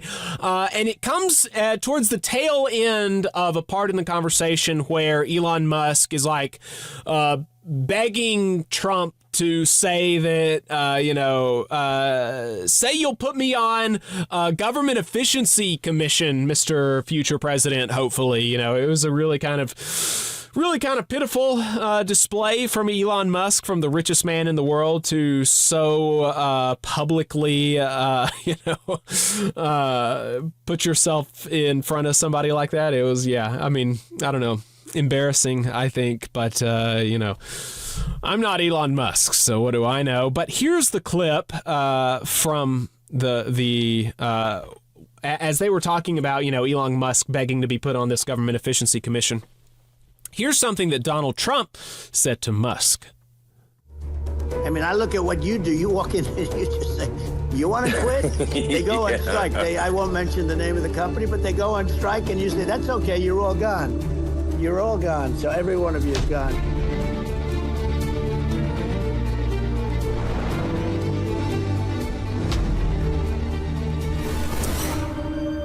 There you go. So there is Donald Trump bragging about how Elon Musk fires people when they go on strike. I'm not even totally sure what he's referring to there as far as Elon Musk, but I do know that Musk has fired people for organizing, and that's illegal. And so because of the illegality of that, the UAW has filed federal labor charges. I'm reading this from the UAW's website. The UAW has filed federal labor charges against disgraced billionaires Donald Trump and Elon Musk for their illegal attempts to threaten and intimidate workers who stand up for themselves by engaging in protected concerted activity such as strikes. After significant technical delays on X, formerly known as Twitter, Trump and Musk had a rambling, disorganized conversation on Monday evening in front of over 1 million listeners in which they advocated for the illegal firing of striking workers. Under federal law, workers cannot be fired for going on strike, and threatening to do so is illegal under the National Labor Relations Act. UAW President Shawn Fain said, "When we say Donald Trump is a scab, this is what we mean. When we say Trump stands against everything our union stands for, this is what we mean. Donald Trump will always side against workers standing up for themselves, and he will always side with billionaires like Elon Musk, who is contributing $45 million a month to a super PAC to get him elected. Both Trump and Musk want working class people to sit down and shut up, and they laugh about it openly. It's disgusting, illegal, and totally predictable from these two clowns." So, really exciting kind of stuff going on there. Teamsters President Shawn Fain also responded, saying that firing people for going on strike is economic terrorism. So really strong words from Sean O'Brien of the Teamsters after having spent the last year playing footsie with Donald Trump. So I know that, I appreciate him, going out and saying that. It's, really frankly past time. Sohrab Ahmari, a, conservative intellectual type who is really trying to really trying to, do populism on the right, trying to turn the right into a more pro-worker force. And so, very skeptical of that project myself, but nevertheless, he has been very upset at this. He tweeted just a little bit ago, "Here's a reminder that Elon has praised China's brutal labor regime while denigrating American workers for seeking rest and time with their families. I will not stop saying it no matter how much it irritates the online right. You can do populism or you can suck up to Elon, but not both." And here he has screen capped an article. Looks like it's from The Guardian, from kind of the from the way the article looks, but the quote from Elon is, "There's just a lot of super talented, hardworking people in China who strongly believe in manufacturing.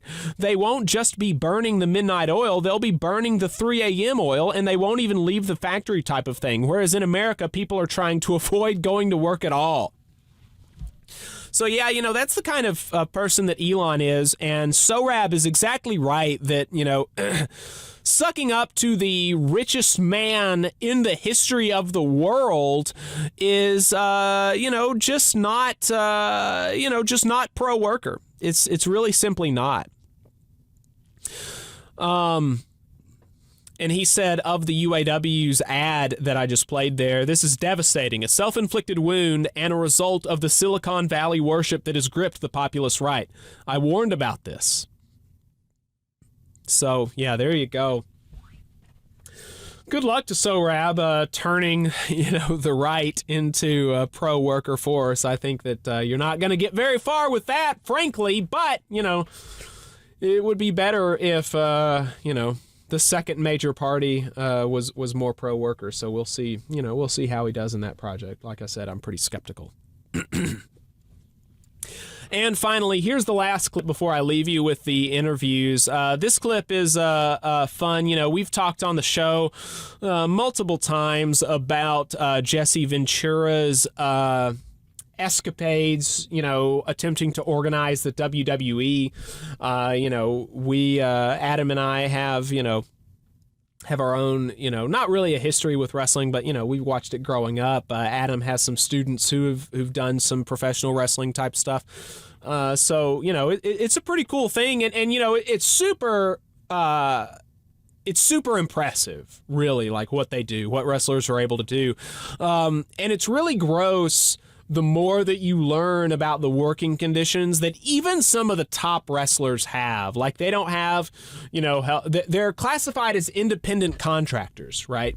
Even people at the WWE, which is just a farce. Obviously, they're not independent contractors, and they're not. You can tell they're not independent contractors because they're not allowed to stream, right? They're not allowed to have their own independent revenue streams. It's a really gross state of affairs at WWE. They don't get paid enough. They have more responsibility than they should on themselves. And it's just really, really, really pretty gross. But Jesse Ventura tried to fix some of this back when he was doing wrestling by unionizing folks, and so he's talked about that on and off over the years. And he was on Al Sharpton's show on MSNBC, and he had this to say. So let's listen to this, because it's always fun hearing Jesse talk about how and he's on responding to Hulk Hogan's escapades at the RNC and that kind of silly, comedy routine there. So here's Ventura. As far as Hogan goes, it doesn't surprise me, because when I was in wrestling in the 80s, I tried to unionize wrestling, and it was Hulk Hogan who cut my legs out from under me. Hulk Hogan went to Vince McMahon, ratted me out, and subsequently later on cost me my job. So it doesn't surprise me to see Hogan with the Republicans, because Hogan's as anti-union as you can get. There still is not a union in professional wrestling. The reason I tried to do it, I was in an elevator and ran into Gene Upshaw, the great tackle guard from the Oakland Raiders. Right. And Big Gene raised his finger up and looked at me and says, you boys need to form a union. I tried to do it, and it was Hulk Hogan who ratted me out to Vince McMahon, and subsequently I was fired and lost my job. So there you go. That's why Jesse Ventura is not surprised to see Hulk Hogan at the RNC, because Hulk Hogan is anti-union. He doesn't know anything about solidarity. He's all in it for himself. As long as he gets his, he doesn't care about anybody else. And that really, sums up kind of the operating ethos of the conservative movement. It's all about people getting rich and getting theirs and not really caring about anybody else. And so that kind of lines up with being anti-union. And so because Hulk Hogan was anti-union, Jesse Ventura is not really surprised that Hulk Hogan would have those types of conservative politics more generally. So, and then the top reply to that tweet said, I did not have Ventura versus Hogan on my bingo card for this election. And, the only reason you didn't have that on your bingo card is because you don't know enough about wrestling lore, because Ventura has been long open about his disdain for Hulk Hogan. He said in another interview that he'll never be friends with Hulk Hogan again, even though they used to be friends. He said because he has to trust somebody to be friends with them, and he can never trust Hulk Hogan again because he ratted him out. So yeah, there you go. There's Jesse Ventura on Al Sharpton. So that's all the clips that I had for you today. I'm going to go ahead and head out for this part of it, and I'm going to be right back with one of our interviews that we pre-recorded with either the Animation Guild or the Machinists Union. Both really good interviews. You're going to enjoy it. So make sure you stay tuned, folks. Don't go anywhere. All right, folks, you are listening to the Valley Labor Report. My name is Jacob Morrison. I am pre-taping this interview with Ben Spate of the Animation Guild for IATSE, the International Alliance of Theatrical and Stage Employees. They are renegotiating their contract with the AMPTP, and so I wanted to get them on the program to talk to us about what's going on. So, Ben, welcome to the program. Appreciate you taking the time to talk to me today. It's a pleasure to be with you, Jacob, and I'm a big fan of the Valley Labor Report, so I'm happy to be here to share the good news about our work with the Animation Guild. Yeah, well, so before we talk about the Animation Guild and the contract that y'all are working on, can you tell us a little bit more about yourself, how you got, did you have any union family, or what made you want to, become a union organizer? Yeah, I had to go back a couple generations to find my union roots, but I'm very proud of those roots. My grandfather was in the Granite Cutters Union in Elberton, Georgia, where he actually contracted silicosis and passed away at a young age, but was a steward there. And so I'm very proud of that. And other family were connected to unions in other parts of the world. But my family were mostly textile mill workers in Griffin, Georgia. And around the age of 18, I started reading labor notes and picked up the Troublemaker's Handbook, and ended up at Valdosta State University, where I was a food service worker. Me and my roommate heard about the Harvard Living Wage Campaign and decided that a southern state school in Deep South Georgia deserved a similar movement. So we started organizing our coworkers, and later joined United Students Against Sweatshops. And that really started my life in the labor movement a long time ago. After that, I got a job at UPS and was a rank and file Teamster and steward. Later became an organizer there, organizing here in Georgia across many different crafts and industries. Later, after leaving the Teamsters Union, I was contacted by the Animation Guild to come on board and to organize animation workers throughout the United States. And since then, that has grown into organizing visual effects artists, production workers, as well as game developers. Gotcha. And so that takes us to, the work that you're doing now. You are an organizer for the Animation Guild, and the Animation Guild is renegotiating their contract with AMPTP. Can you talk to us about this contract and who is, AMPTP? Who are the people that are represented by this contract? What are some maybe projects that folks might recognize that your members would work on, and stuff like that? Yeah, so the AMPTP is the Studio Alliance, or the Producers Alliance, of the Association of Motion Picture and Television Producers.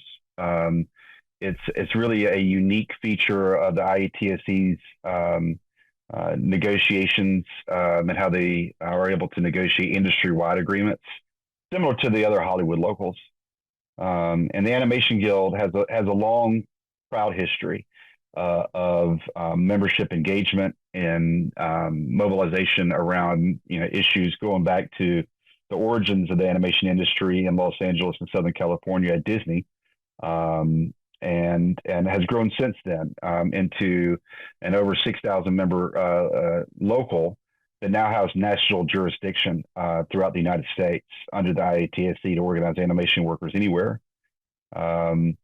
And as we have seen, in the recent negotiations that the IATSE and the Hollywood locals, the 13 live action Hollywood locals, were able to negotiate, as well as the studio mechanics locals, the film industry workers represented by the IATSE throughout the United States, were able to reach an agreement with the AMPTP just a couple months ago. It was ratified by over 85% of the membership. And obviously that followed last year's strikes. That largely the Animation Guild members were not directly impacted by those strikes. During the COVID period, animation continued. Profits and the streaming wars were in full swing. And Animation Guild members have been calling for change in the industry for quite some time. So what's happening this week, today is day 3 of the negotiations with the AMPTP. There were, somewhere around 40 proposals that were made by the union, and less than 10 made by the companies. And we remain very far apart on those issues. The top priorities issues are setting up guardrails around artificial intelligence, that may even exceed what has been negotiated previously, not only by the IA, but other unions as well. Also addressing the perennial concern of outsourcing of bargaining unit work from LA to other parts of the world. Right.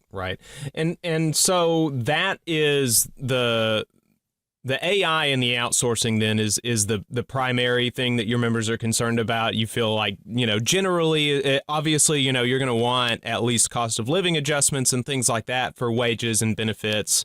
And then presumably, you'll be trying to fight for no concessions on the retirement and healthcare and things like that. But generally, sure, you feel like the package that y'all have negotiated there is generally something that most folks are satisfied with. There's just a lot of concern around these kind of unknowns. Yeah, no, I'll just say that the negotiations committee that has been formed, the rank and file negotiations committee, is the largest it's ever been in TAG's history. And they came very prepared with comprehensive proposals that go well beyond those 2 top priorities. And so there are unique craft issues that exist within our membership for particular types of work, like storyboards and the Writers Craft Committee, amongst others, that have specific issues for them and their coworkers. But those AI and outsourcing remain at the top of the issues across all of our membership. And it really, LA is, for animation workers, is considered the gold standard around the world, because right, a lot of what you mentioned defending against concessions, but the value of having an IATSE and Animation Guild contract for many of these workers is that the total compensation, when you look at their health care and pension benefits, is really something that provides them a path to a sustainable career. that transcend individual productions and studios. So this healthcare, being a multi-employer and union co-administered plan, follows the worker between productions if they're laid off or go through periods of hiatus, that they can accrue over the lifetime of their career. And so it's not tied to a singular employer, which is a massive advantage that those workers have. So protecting that and the low premiums and high quality of healthcare is also obviously remains a big issue. But the members are engaged again more than they ever have before. The contract priority survey that was circulated going into these negotiations had an overwhelming majority of participation. That was the first time that's occurred. And this past Saturday, August 10th, we had the largest rally in Animation Guild's history, with thousands of animation workers and allies there at Local 80, a sister local in Burbank. And it was an incredible and inspiring event. But the work's not done. And if the contract's not, if the tentative agreements are not reached by the end of this week, negotiations will continue. And, so will the fight to make sure that animation workers truly get what they deserve.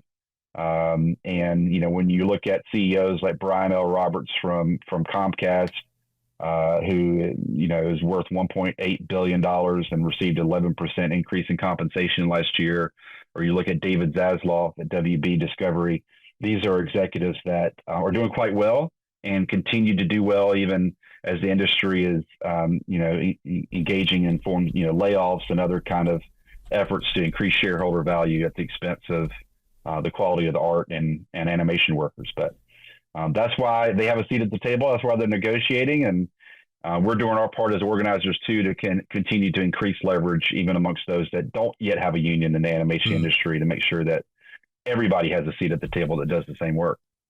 Right. Well, you mentioned that, this committee, the rank and file bargaining committee, was the largest that it's ever been.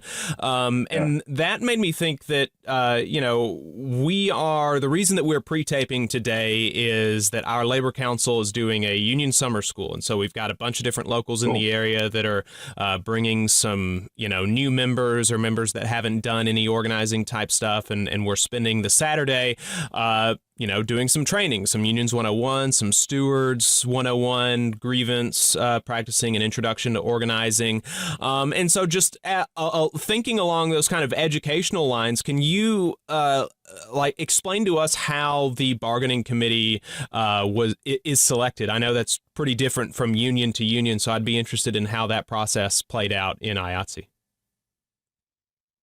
Yeah, I mean, it certainly has evolved over the years, and it predates obviously my role with the Animation Guild and how that has changed. But essentially, it was an open call for volunteers to step up to serve in that capacity, and there has been multiple ways that people can be involved, including direct member mobilization and outreach efforts, and then preparing proposals and researching these corporate targets. So.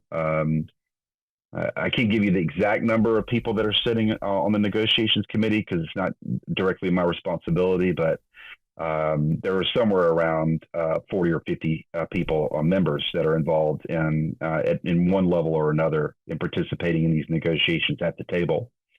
But as evidenced by this past Saturday's rally, they go well beyond just participating in the mechanics of negotiations into actual internal organizing tactics, like phone banks and direct and one-on-ones, and building a wide layer of members that are involved in the process. So very encouraged by that. It is something that we also replicate in our organizing outside of LA. And in those places, we elect negotiations committees. We do the contract priority surveys. We make sure that the organizing model continues throughout the bargaining phase and beyond. Because organizing is never finished. And I'm proud to see those methods incorporated into the day-to-day work that the Animation Guild does. Right. And so you talked about that the Animation Guild is, not content with just representing the animation workers that they do now, that there's power in numbers, obviously. That's kind of the driving logic of unions and unionism. And so can you just kind of spell that out? Like, why is it that you shouldn't be, for folks who are listening on the radio and just to kind of spell out the obvious, why is it that you can't just be satisfied with unionizing workers, animation workers at Amazon or at Disney or wherever else, and that it's important to organize as many animation workers in the industry as you can? Yeah, I wish it was obvious to everybody, Jacob, but as I think the question kind of underscores is that maybe not. Maybe it's not as obvious to some who may have a view that the union's responsibility is exclusively to take care of those who are already members and not to utilize resources for those that aren't members yet, to circle the wagons and to continue to maintain labor peace versus initiating what they would see as unnecessary conflicts with employers. I wish that debate was over, but we got a long way to go with that. Certainly, I would say I'm proud to work for the Animation Guild and see their efforts to support animation workers anywhere, and that includes around the world, not just here. Our jurisdiction ends within the United States. But we've also has sponsored and inspired the growth of the Canadian Animation Guild, Local 938, which didn't exist only a few years ago, but is organizing workers under the IATSE throughout Canada, and it's headquartered in Vancouver. Only a few years ago, there were no animation studios throughout the United States that were organized. Now, TAG has organized studios in New York City, Austin, Texas, outside of Richmond, Virginia, and in San Juan, Puerto Rico. And that wasn't the case just a few years ago. We've also organized remote workers. And for a long time, the Animation Guild's contracts limited membership to those that resided within LA County. Sort of an archaic rule that was really encouraging the growth of the industry in LA County, because it required people to work in person. But prior to and during the pandemic, the growth of those working throughout the United States for LA-based studios became a huge problem, as companies these same employers that employed TAG's members in LA were not contributing to a healthcare and pension plan for those workers that happen to live in another zip code or another state, nor were they paying them the union scale and wages or giving them the job security protections that our members have. So fundamentally, it's about inequality, not as just a moral issue, but it's an issue of power. And whenever you have people doing the same work for no rights and less pay, it is a race to the bottom, and it's an incentive, a perverse incentive for employers to shift union work to those that they can exploit easier. And we are aggressively seeking to address that inequality, both for those that work for LA studios. In fact, later this month, we're having a forum for those remote workers who work for LA studios, and some of them happen to live in Alabama and other parts of the South. We organized Disney Feature, the premier Walt Disney Animation Studio, and all of their remote workers earlier this year voted unanimously to join TAG. But there's a lot more work to do. Here in Georgia, the entertainment and film tax credit has spawned animation studios. We've seen them in other states as well. And, if somebody's listening that knows anybody that works for in the animation industry that's not a member of TAG, they can reach out to us at organize@tag839.org, and I'm happy to explain to them the process to form a union to get a seat at the table themselves. There you go. There you go. Hopefully, it'd be great if you get a lead from this conversation. Let us know if you do. Okay, I will. So, what kind of projects would people recognize that you're the members who are represented by this contract have worked on? Yeah, I mean, I would say that if you've seen a feature animation or a full length feature film animation that is likely done by the members of the Animation Guild. children's and TV series animation, also largely done by members of the Animation Guild.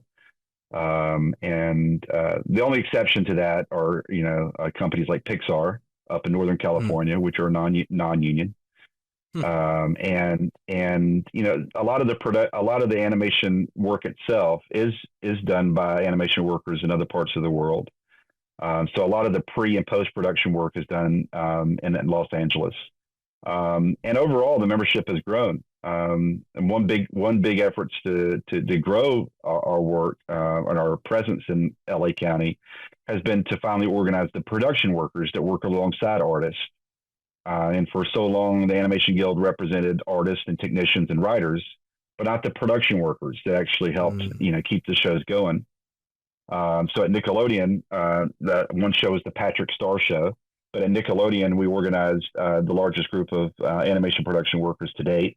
And they supported the campaign by a supermajority of over 80%, ultimately got a contract.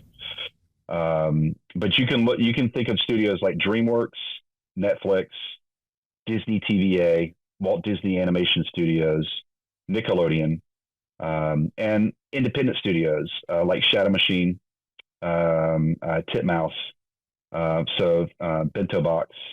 So those that are familiar with the animation industry might recognize some of those names. But it is a long list of individual productions. But you can pretty much assure yourself that if it was a feature animation or a TV series animation, if it's not Pixar, it was likely touched by members of the Animation Guild. That's great.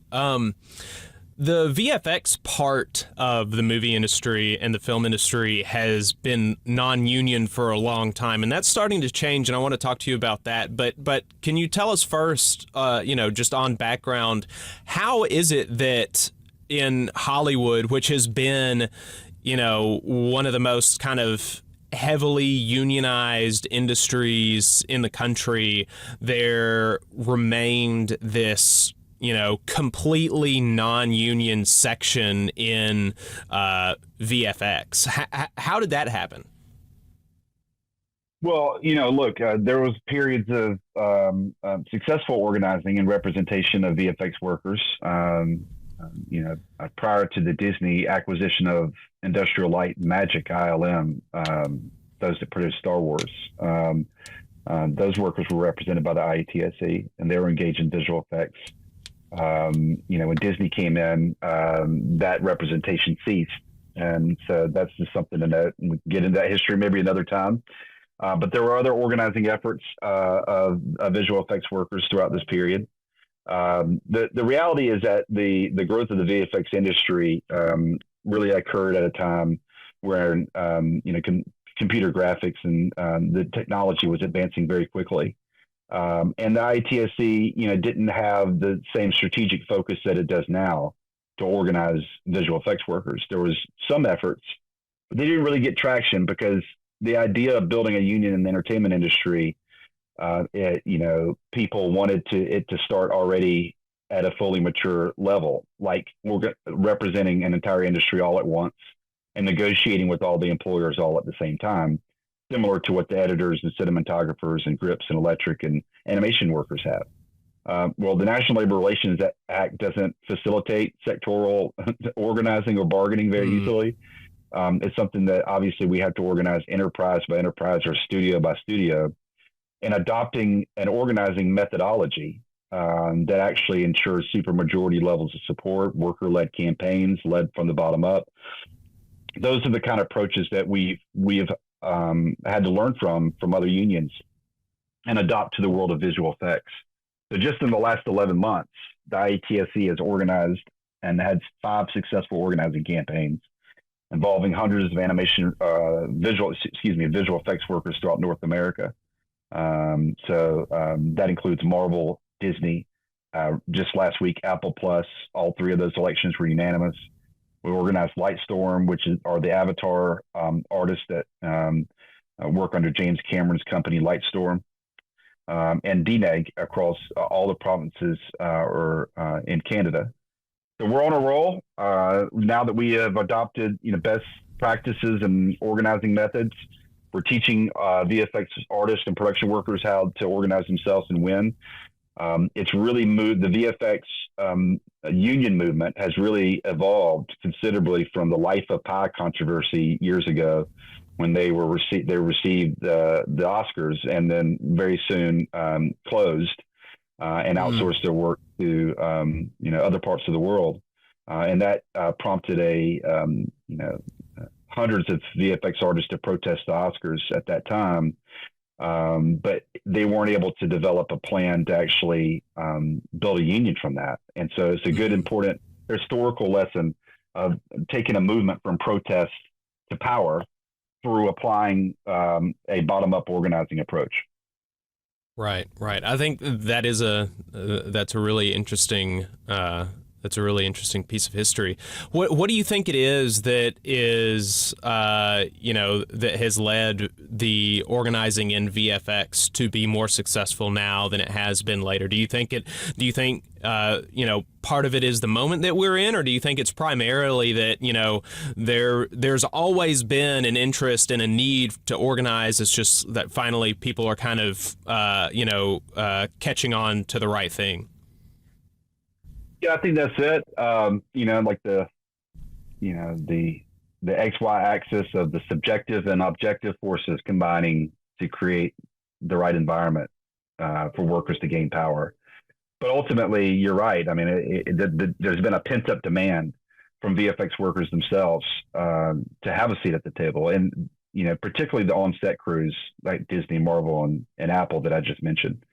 They literally work side by side with people that have union standards around safety and around overtime pay and around healthcare and pension benefits. That the closer they are to those standards, the more stark that inequality really is. That's why those elections are unanimous, have been unanimous. And also the tremendous leverage that the IATSE has over the same companies. We haven't seen aggressive anti-union campaigns from those employers. Knock on wood. The further that we get out from the sets and into the largest part of the VFX industry, which are VFX houses or vendors, that's where you really see the hyper exploitation occur, and it's difficult to organize there when the margins are far less than when you're talking about Disney or Marvel, and they're competing for shots. And so the reality is that collective bargaining, the advantage that the IATSE has is this deep history and legacy of negotiating industry-wide agreements.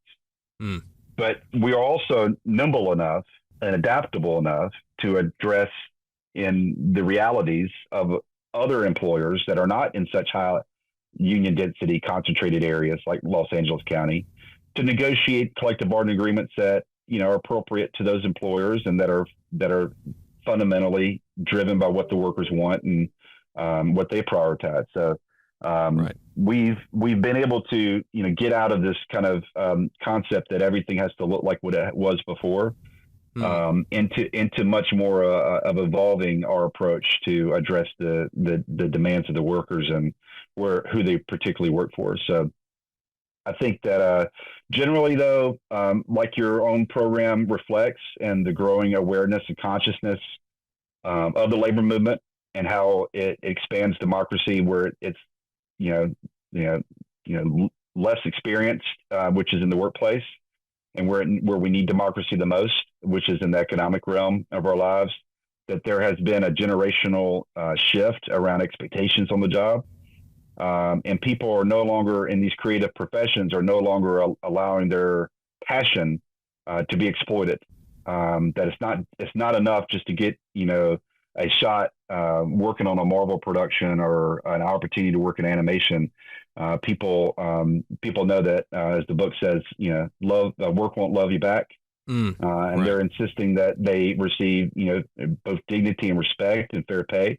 So all of our organizing leads that we've been successful, both in animation, visual effects, and games, have come to the IATSE saying, we are starting to organize our coworkers. We want to know that you have our backs, help facilitate and support our process, but we're doing this. And that's certainly a good place for an organizer to be in versus somebody that is seeking to advocate for those workers to organize. They're doing it themselves. That doesn't mean that we're not identifying strategic organizing targets and pursuing them. It just means that there is a demand, a pent-up demand to organize across these different sectors. Right. Yeah, absolutely. And so, bringing it back to your contract negotiations with the AMPTP to wrap this up, you mentioned that, if you don't have a TA by the end of the week, then you'll keep negotiating. And that kind of surprised me because,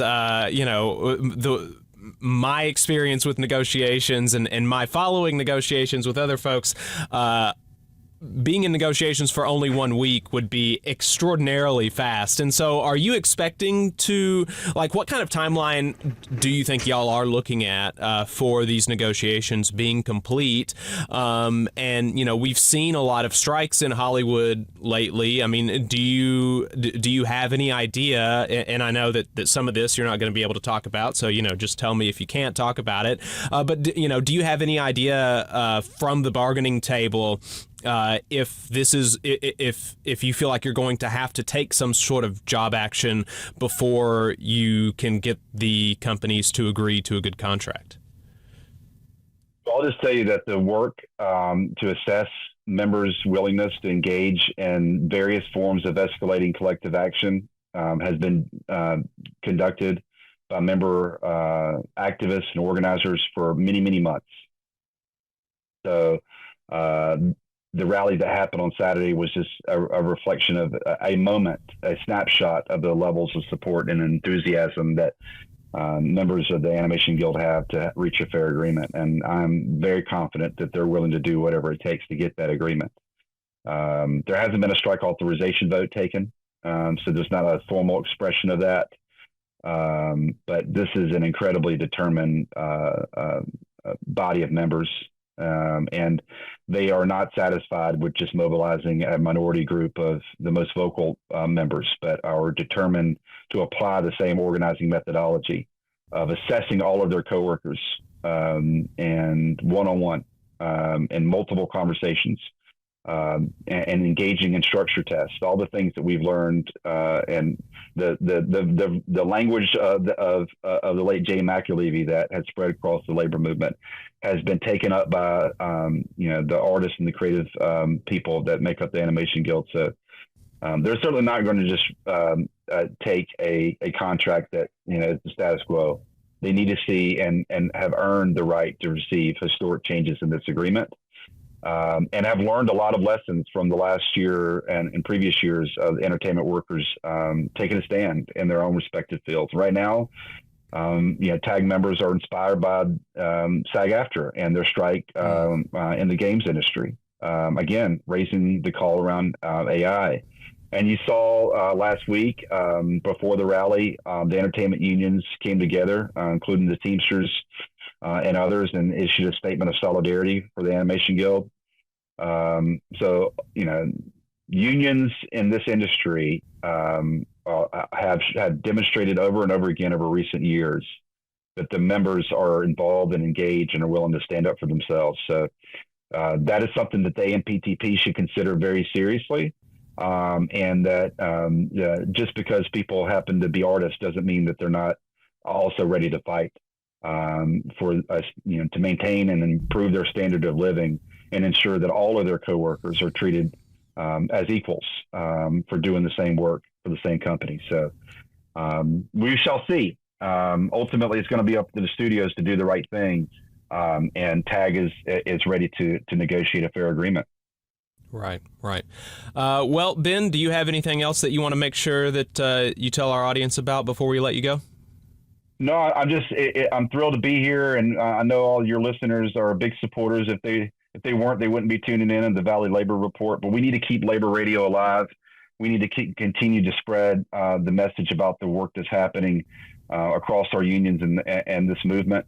And if you're listening, and if you haven't started to organize your coworkers, or you're looking for ways to be involved, you don't have to have a degree in labor organizing to be a great organizer.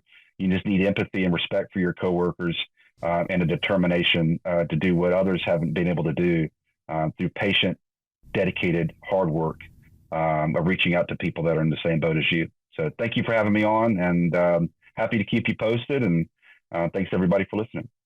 Yep. Absolutely. We've been talking to Ben Spate, organizer with the Animation Guild, IATSE Local 839. Appreciate him taking the time to talk to us this afternoon, and see y'all here in a bit.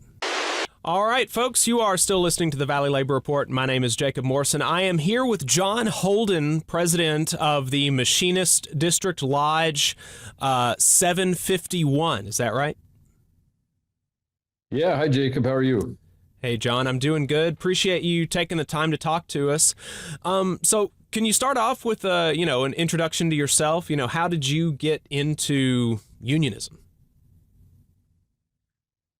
Yeah, sure. I was hired in, August of 1997 at the Boeing Company up at our Everett plant in north of Seattle in Washington. And I got involved as a union steward. I started participating with my local, became an officer, and started kind of getting involved and volunteering for different things that gave me more opportunities to get to know people, get involved, and support our members.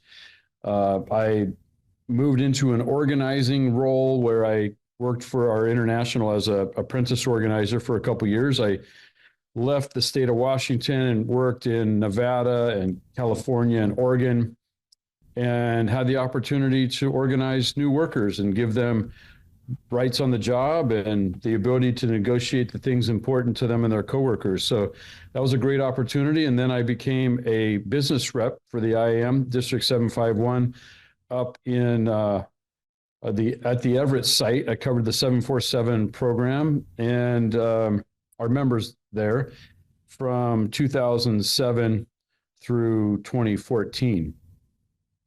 After that, I ran for election to be our to be our district president and directing business representative for District 751.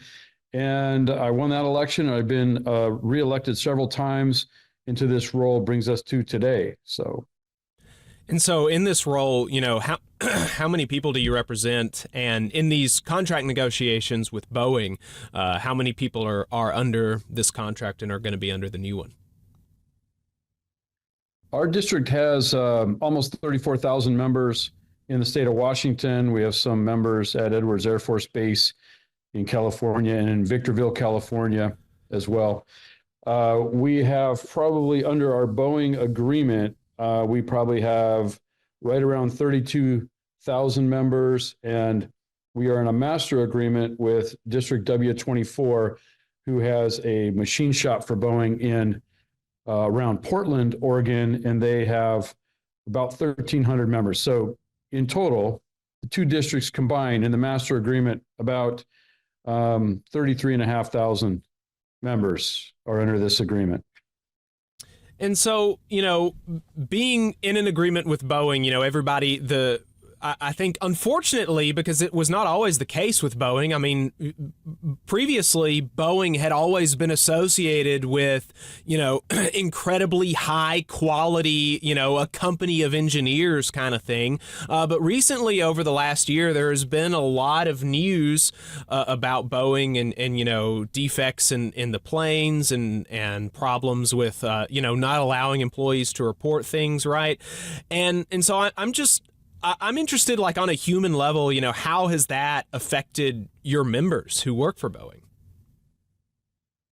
Well, I think that, a lot of that started when Boeing and took over McDonnell Douglas, but the reality is McDonnell Douglas, their management style, which was a GE management style, they really took over, and they had different goals in how they operate. In fact, they ran McDonnell Douglas into the ground, and they were failing to, get sales for their commercial airplanes.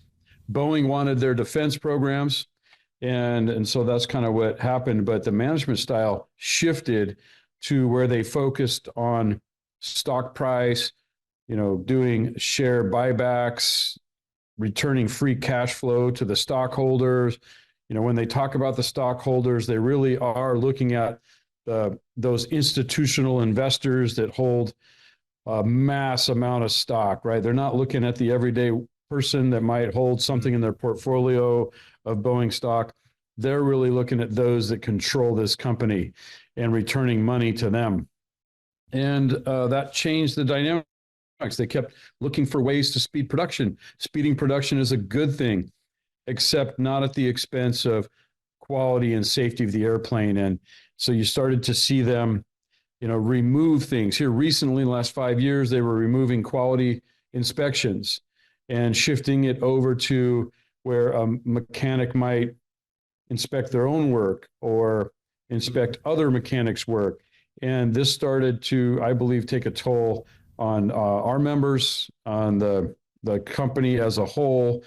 And we need to get back to the basics. So, we've been preparing for this agreement for really the last 10 years. We had an extension in 2014 where they threatened to remove the 777X airplane program and move it somewhere else, even though this was the most successful wide-body program to date and has thousands of workers and an infrastructure with facilities and supply chain all here in Washington State. They still threaten to go somewhere else.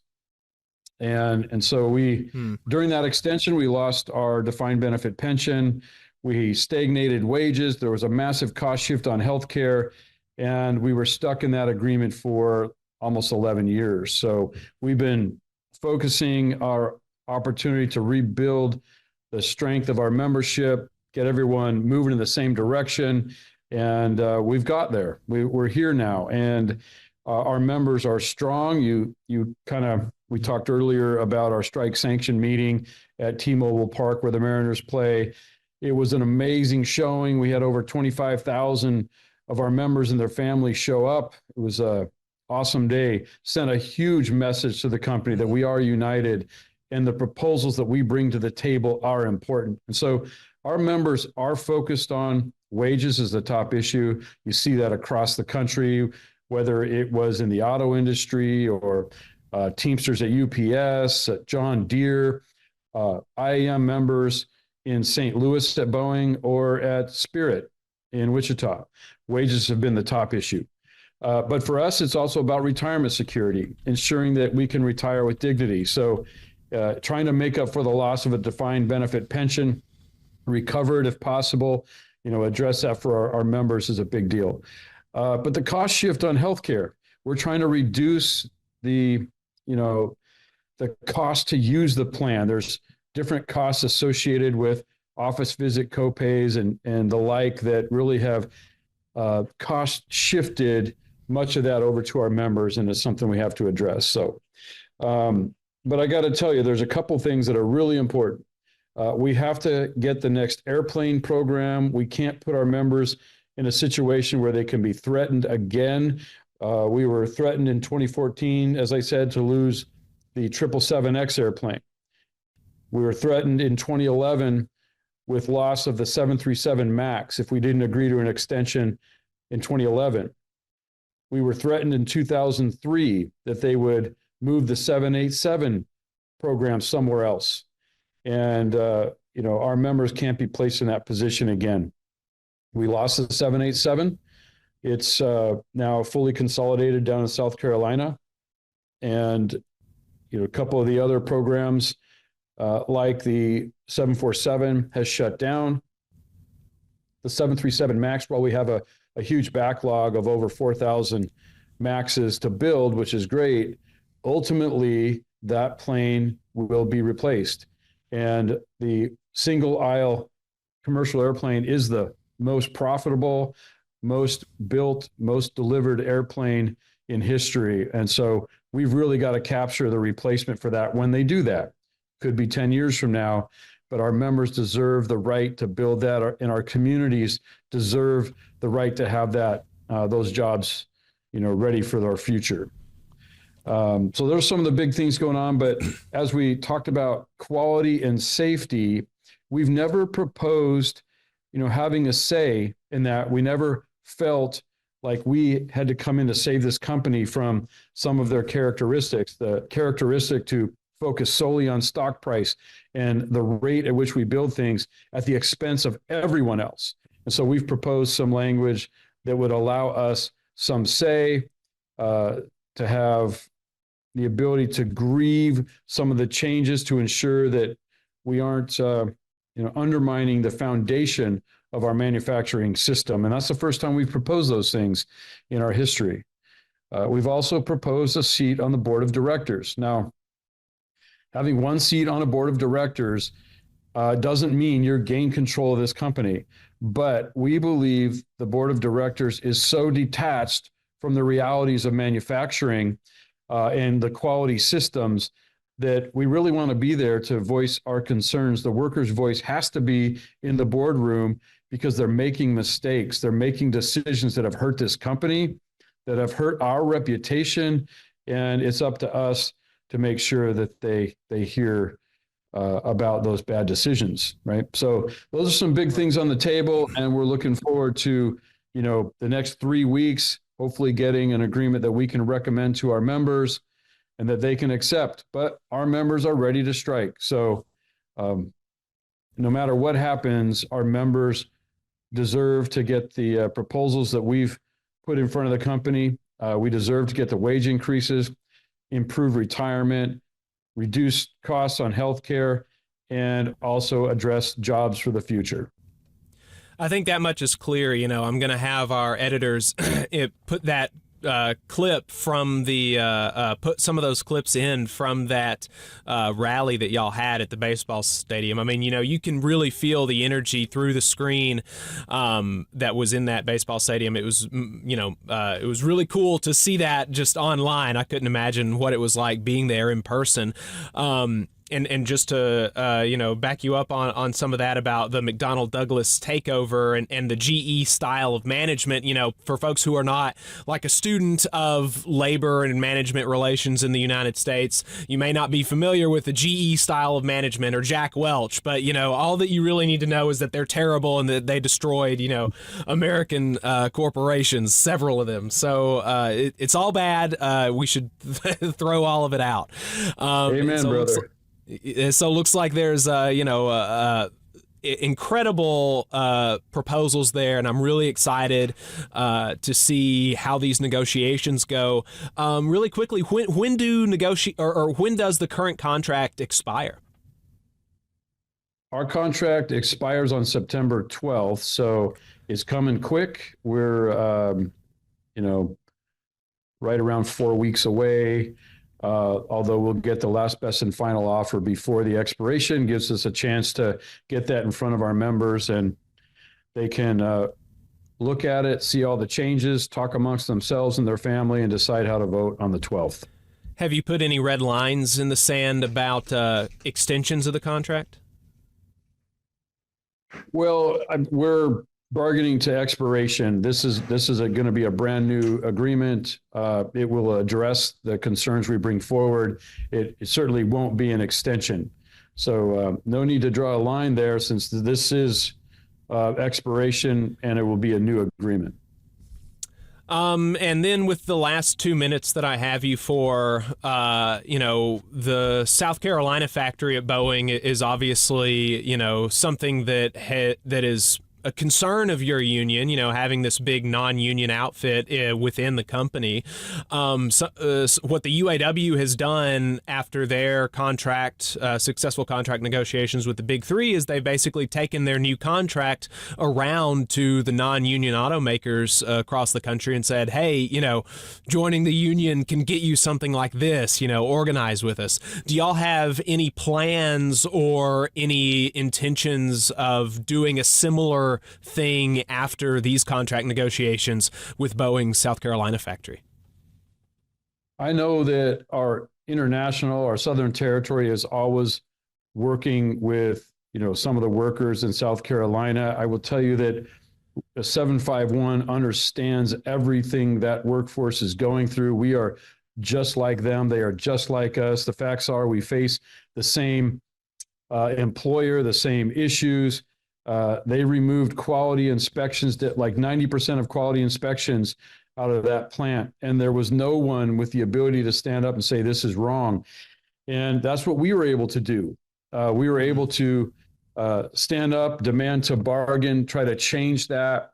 When we were ignored, we were protected when we went to the FAA and filed hotline and whistleblower reports in order to change the direction of this company.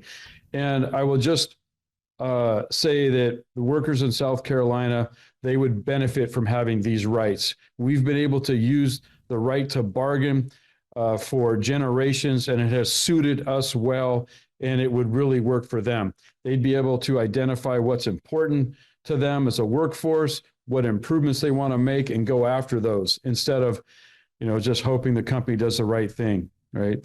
Unfortunately, that doesn't happen very often, especially with a management structure that has no checks and balances, and that's what we are. So I always want to extend an open hand and a welcoming thought to our, the fellow workers there in South Carolina. Absolutely, and I appreciate that. As a radio program here in Alabama, organizing the South is a really important thing to us, so we like to see that when it happens. So, John Holden, I know that you literally stepped out of negotiations with Boeing to come do this interview with me, so I appreciate you taking the time. Look forward to seeing how these negotiations unfold, and, best of luck at the table. Thank you, Jacob. Thank you, everyone. Take care. All right.